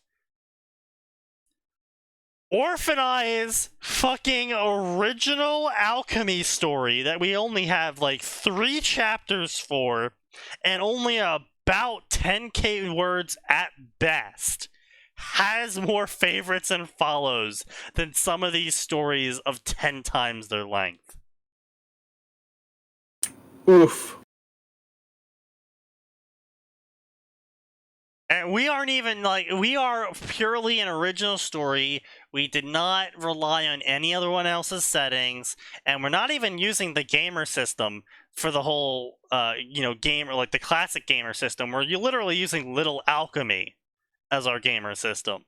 So, no observer function, no gamer's body or gamer's mind, no stats. It's just the Little Alchemy table. So it's not even like a power fantasy that people can immediately invest themselves in. We're still getting more favorites and follows in some of these stories. Pokemon SCP crossover. No. Yep. The Pride Team Continental Drift. Pokemon and Ice Age.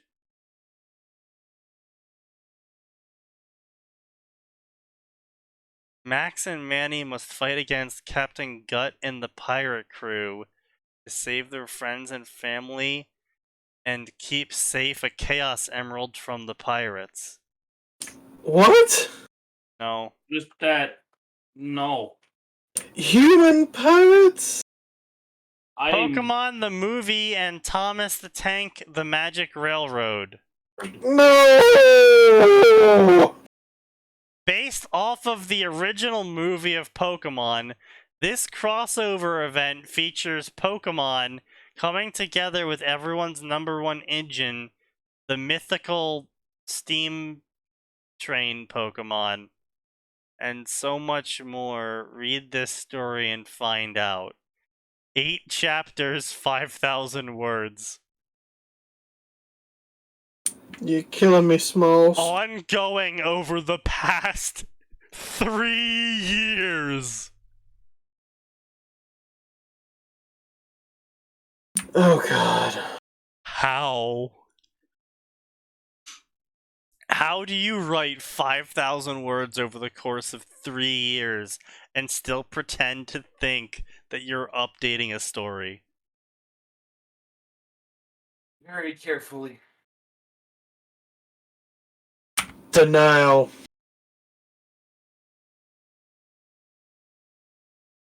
Train Fanatic 3 left a review saying, "This is magnificent. I love Thomas the Tank Engine as well as Pokemon." Really? I couldn't pick up. I had no idea. I'd have never guessed. Oh God.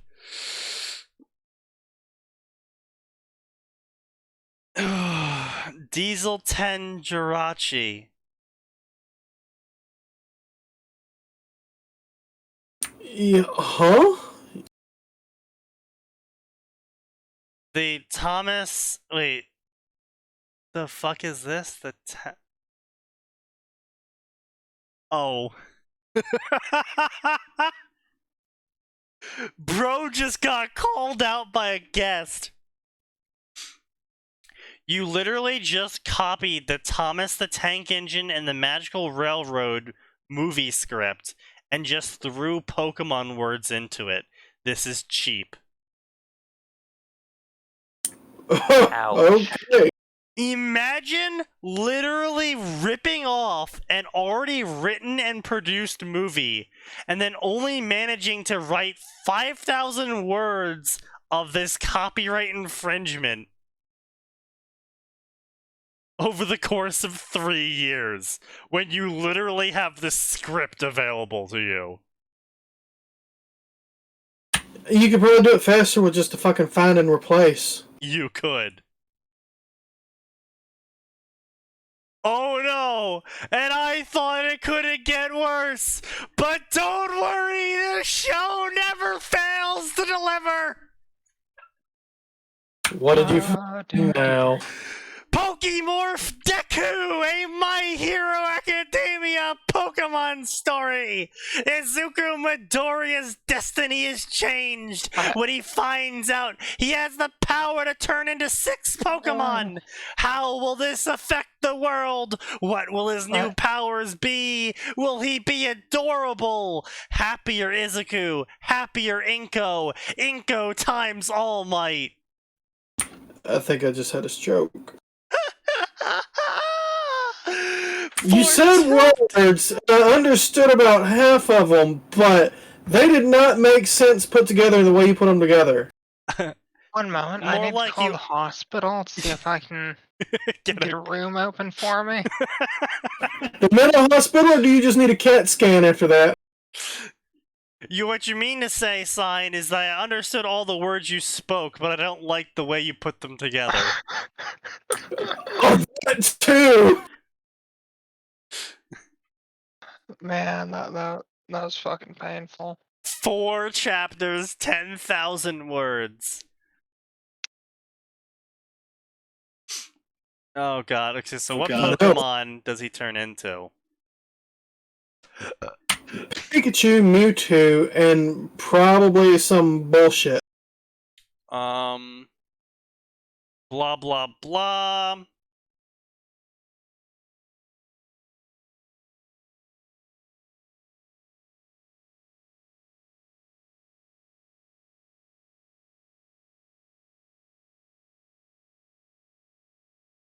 Okay, so he turns into a Rockruff during that moment in classic My Hero Academia where he's watching the All Might video, and he's like, "Oh man, Mom, can I do it?" And then she's like, "No," and then he turns into a Rockruff, the dog from one of the newer generations, the mandatory dog, because every generation has a new dog. And then she's like, "Oh man, that looks just like the Pokemon games I played back in the day." Despite Pokemon being literally 300 years old at this point and more than likely forgotten underneath the 200 years of absolute anarchy destroying all of Japan's history. But yeah. don't worry about that. She has the old Pokemon Nintendo Power Guides. Yeah, she'll be fine. To be fair, I've got a guy who's paying me to write something very similar, where it's a case of Deku gets video game powers from all the old Nintendo games and shit. Someone's paying for that, Yeah. So anyway, and you're actually writing it. Oh wait, which one Yes. are you writing? I mean, you're getting paid, so. But No. still, that's. MHA alt power Deku becomes video game characters from Nintendo and other. That sounds pretty cringe, my dude, but okay. Is it going anywhere? It hasn't gone anywhere yet. Okay. I haven't started it yet. Oh, okay. So I'm going to take a wild stab in the dark and say he either requested female characters and or sex with said female characters occurring. No. Really? Well, okay. Not at first, but later, yes. Like Tifa, for instance. Ah, yes, of course. So this guy's actually commissioned multiple chapters Yep. of this shit. Wow. Hey, wait, Sign, have we ever shown you Lupine Horror's attempt at writing a Oh god. Fate Grand Order My Hero Academia crossover? No. Why do I not want to see it? God. It's fucking terrible. So, Lupine Horror, despite writing multi-millions of words of fan fiction, their ability to write fan fiction is pretty fucking subpar. Reinforced. Give me more reinforced. Reinforce is only good because of the characters involved in it, not because of the writing ability of the author. That's rough. Fuck you, but Oh wow. Kitty's desperate for Nice. Kitty is desperate for Nanaha. Woof. That sounds like shanking words. Man, I don't hear any miles there. yeah. Yeah, Aura's just been picking fights with everyone today. Like, today, he literally just came out and said that Age of Mythology was a terrible game. I never said Yeah, that. you did. You said no one played it.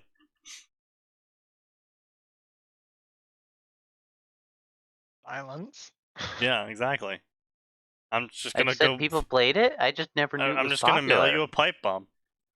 I never knew it was popular. I thought it was just a side game that never knew it was popular enough that that there'd be a remake worth of it. Which game is this? Age of Mythology. I've never heard of it.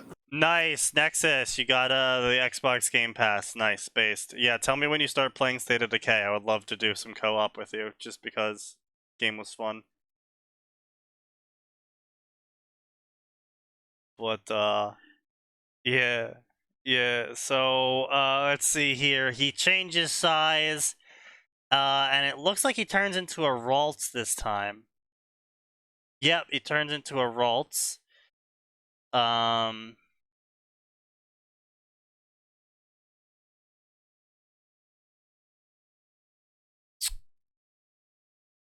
So I'm going to take a wild guess and say that his forms can evolve. Or he gets different forms later. Also, that'd be very funny to have him turn into a carnivore. Oh no.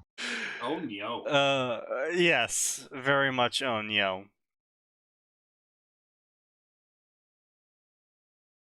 You become a part of my vocabulary. I fucking hate you so goddamn much, Sneaky. Oh no. Fuck you. For context, he's been saying that whenever we play Dota, and now it has entered my vocabulary because he's a fucking asshole. Oh god. But I was gonna say some words, and then once again, Nose interrupted my word saying. I didn't interrupt you. I was going off a tangent. That's called interrupting. Oh no. I unfortunately do not have the capabilities of Guargura, Shark Girl Extraordinaire, to turn off my ability to think and just spew words at the speed of a fire hose. So I can't do some of her more amusing quotes of where she just fucking regurgitates a series of words that have no connection to each other as she tries to comprehend English and form a sentence. Yeah, but Gura's a special kind of talent. Yes. Yeah, all kinds of fucking special. Multiple kinds of especially not Yep, wrong. not. She's great though. Oh, I just literally just watched her Little Nightmares playthrough, and I'm not even fucking watching the playthrough. I go glance over, I'm like, oh, you just have to do this, that, and that thing to fix that puzzle. And she is on the puzzle for like 30 fucking minutes, because she's like invented multiple variables that didn't even exist, because she like did one thing at one point and it worked, but because she did it that way, she thought that like that's the only way it works.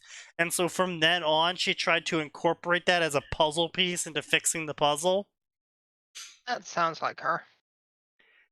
And it's like, Jesus Christ, Gura, how are you still on that one? And then also, that was a little bit painful, but watching her in stressful moments is always hilarious, because you can just watch her mind collapse like a stack of cards in a hurricane every single time she gets put into a stressful moment, because her ability to remember what a controller is just crumbles. Just all comprehension of what any key does, gone. That's that moment. Just absolute blank out, panic, freak out, press all of the buttons, don't understand anything. It's just like At least she's not Mume, who literally forgets on the regular. Oh, so speaking of Mume, I don't follow Mume at all. However, I do know about some of her memes, like the I for gore meme with the skull symbol. And that's about all I know about Mume. Honestly, I don't follow any of her shit. It's Gura, but an owl, and somehow more not intelligent. Yeah. Either way, also not Little Sister. No, it's more like Little Sister, but she's somehow even more stupid. Not really.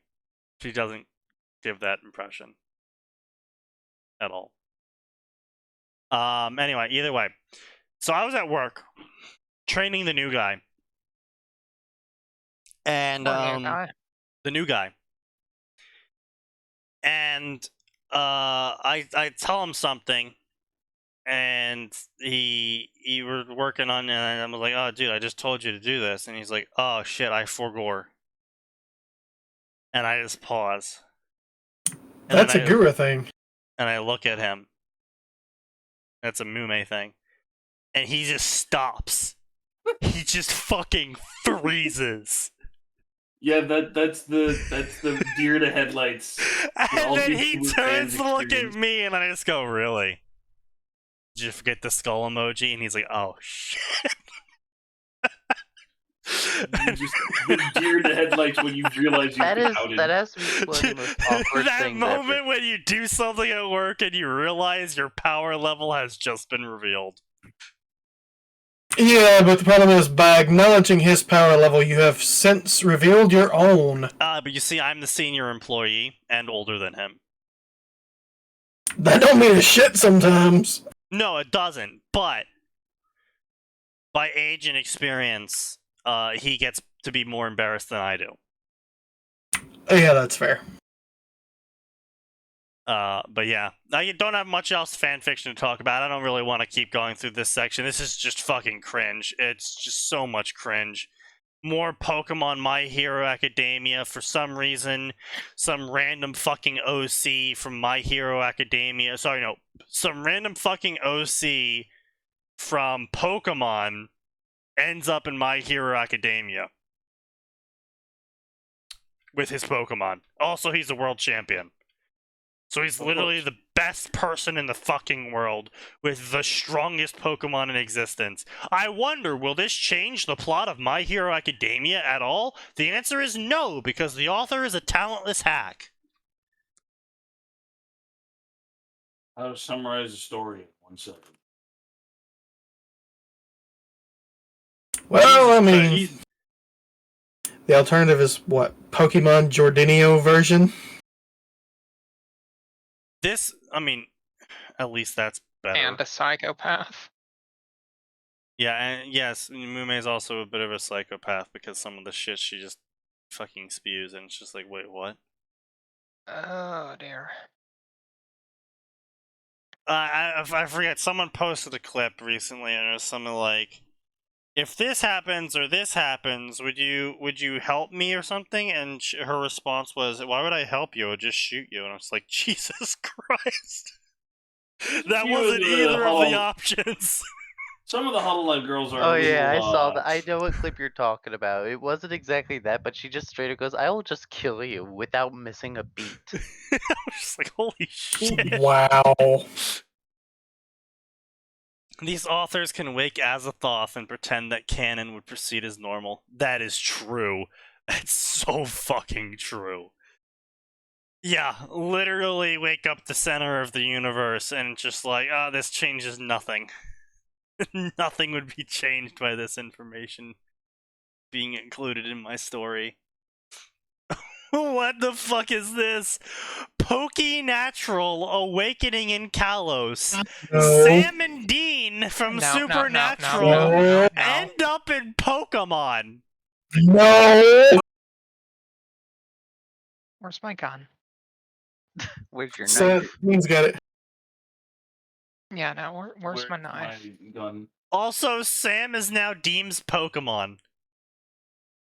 What? How Oh. did that work? Huh. I choose you, Sammy Chu! Oh yeah, okay, that's what it was. The question was, you have the option to help me flirt with another VTuber, or I'll become ex-VTuber's roommate. And Mume responded with, no you will not, I'll simply kill you.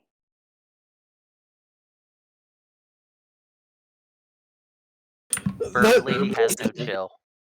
That is the Help dumbest me fucking touch question. Ina's squishy hair. Yeah, Ina's squishy hair, that's another old meme. Yeah, no, there's a reason I don't watch VTubers on the regular. I basically don't either. Kiki, you literally watch Gura every single chance you get. Yeah, and Gura streamed a total of twice this month. That's fair. Forgot she's barely streaming. Yeah, because she's too busy getting fucking massive deals to do anime and shit, so... Yes, she has her own anime now. What the hell? Wait, she does what? Yeah, Has an yeah, don't worry about it. The first episode's coming out soon. It's already done. Also, she's releasing another album. Oh, God, what the fuck, girl? Yeah, so she's been a little bit busy.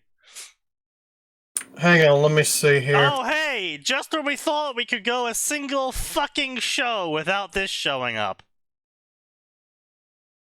What is it? No. This guy, seriously? Again? What are you posting? Captain Fart Man. Toad's Farting Pokemon Journey by Oh, Mr. Fartmaster himself. Yes. Captain Toad from Mario farts his way through the stinky Pokemon farting world as he farts off with various gassy fart girls. Fart. Someone needs to put this person down. Someone really needs to put this person down. Why does this person exist? Code Lyoko Pokemon. When the Lyoko warriors meet 4 new students who insert themselves into the battle against Xana, the fight rages on. Xana, on the other hand, has more tricks up his sleeve to ensure victory. Adding to the daily lives of the heroes, the good versus evil continues. A reimagining. Okay, first off, author, get up against the wall. Yes, please. Using plots from my other fanfictions. Get up against the fucking wall!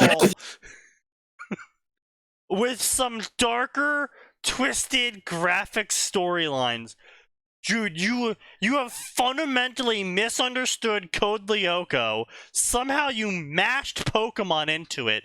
Holy shit, dude. 74 chapters, 200,000 words, 6 favorites. That's awful. That is so awful. The I don't only even know where to review. start Oh with that. no. The only review. I just started reading this story. The concept seems good. Well, again, you can join him on the wall. I think you should space out your writing. Uh-oh. And your text. So it's easier to read. Uh-oh. For now, everything is together, so it's very hard to follow shall be 100% on who's speaking at time. Alright, so this person also doesn't have a grasp of language. You should defiantly space it out whenever someone new is speaking, but all in all, story has potential. Bro, you literally just listed out every reason why it doesn't. Oh dear God. Oh no. No. There's 200,000 words of this? Go to the latest chapter. It could be See worse. if Oh, it's improved at Lord. all. Oh no! No, I no. want to know. It does not Holy improve. shit. He doesn't improve at all! He doesn't change at all! He has written 200,000 words of unreadable gibberish! Oh, that's most fanfiction authors, so he's no exception there. No, don't tell me you do this for... Oh, no. No. He does this for every single Oh, wait, no, this one isn't. It's all centered, though. Oh, nope, here it is. Oh, Jesus Christ. God. Oh, no. He has so many stories. 10K, 50K, 80K, 120K, 190, 207, 287, 300, and I don't know, let's see, 340K, 360K, 375K, 450K, 500 and... Okay, yeah, dude has literally written over 700,000 words over the span of 7 years and still writes like he's in first grade. He's apparently 27 years old and lives in America. And it's not a he, It's a she, and she's a preschool teacher. Oh. They went to college. They have a master's in childhood development and special education. Oh my god. Oh, What very kind serious of one. special Is this a education? bit? How are you 27 years old? How you started writing when you were 20? This has to be a bit, right? No. You wish.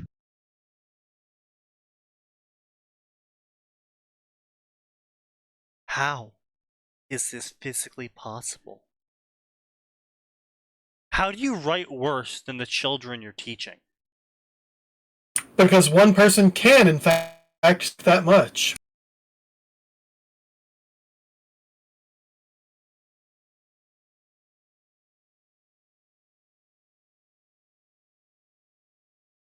Why are you acting as if college is worth anything nowadays? Because okay, so yes, this is fair. However, caveat here is they had to write a thesis and pass it. Yeah. This went to a professor. They wrote like this to a professor, and the professor okayed it. Are we still on stream? We're on stream. Don't worry, I'm about to fucking leave us off stream so I can really get racist and sexist. Because I can explain exactly why this person wasn't failed. Yeah, I can figure myself out as well. Yeah. So anyway, we're just gonna leave. I'm gonna send this person words. We'll see you next time, folks. We'll see if they respond. Take care, and please, for the love of God, if I ever find out any of you are ever like this, I will personally come to your house and beat you to death in real life. Thank you, and good night. Come back Friday, because there's always more, and it always gets worse.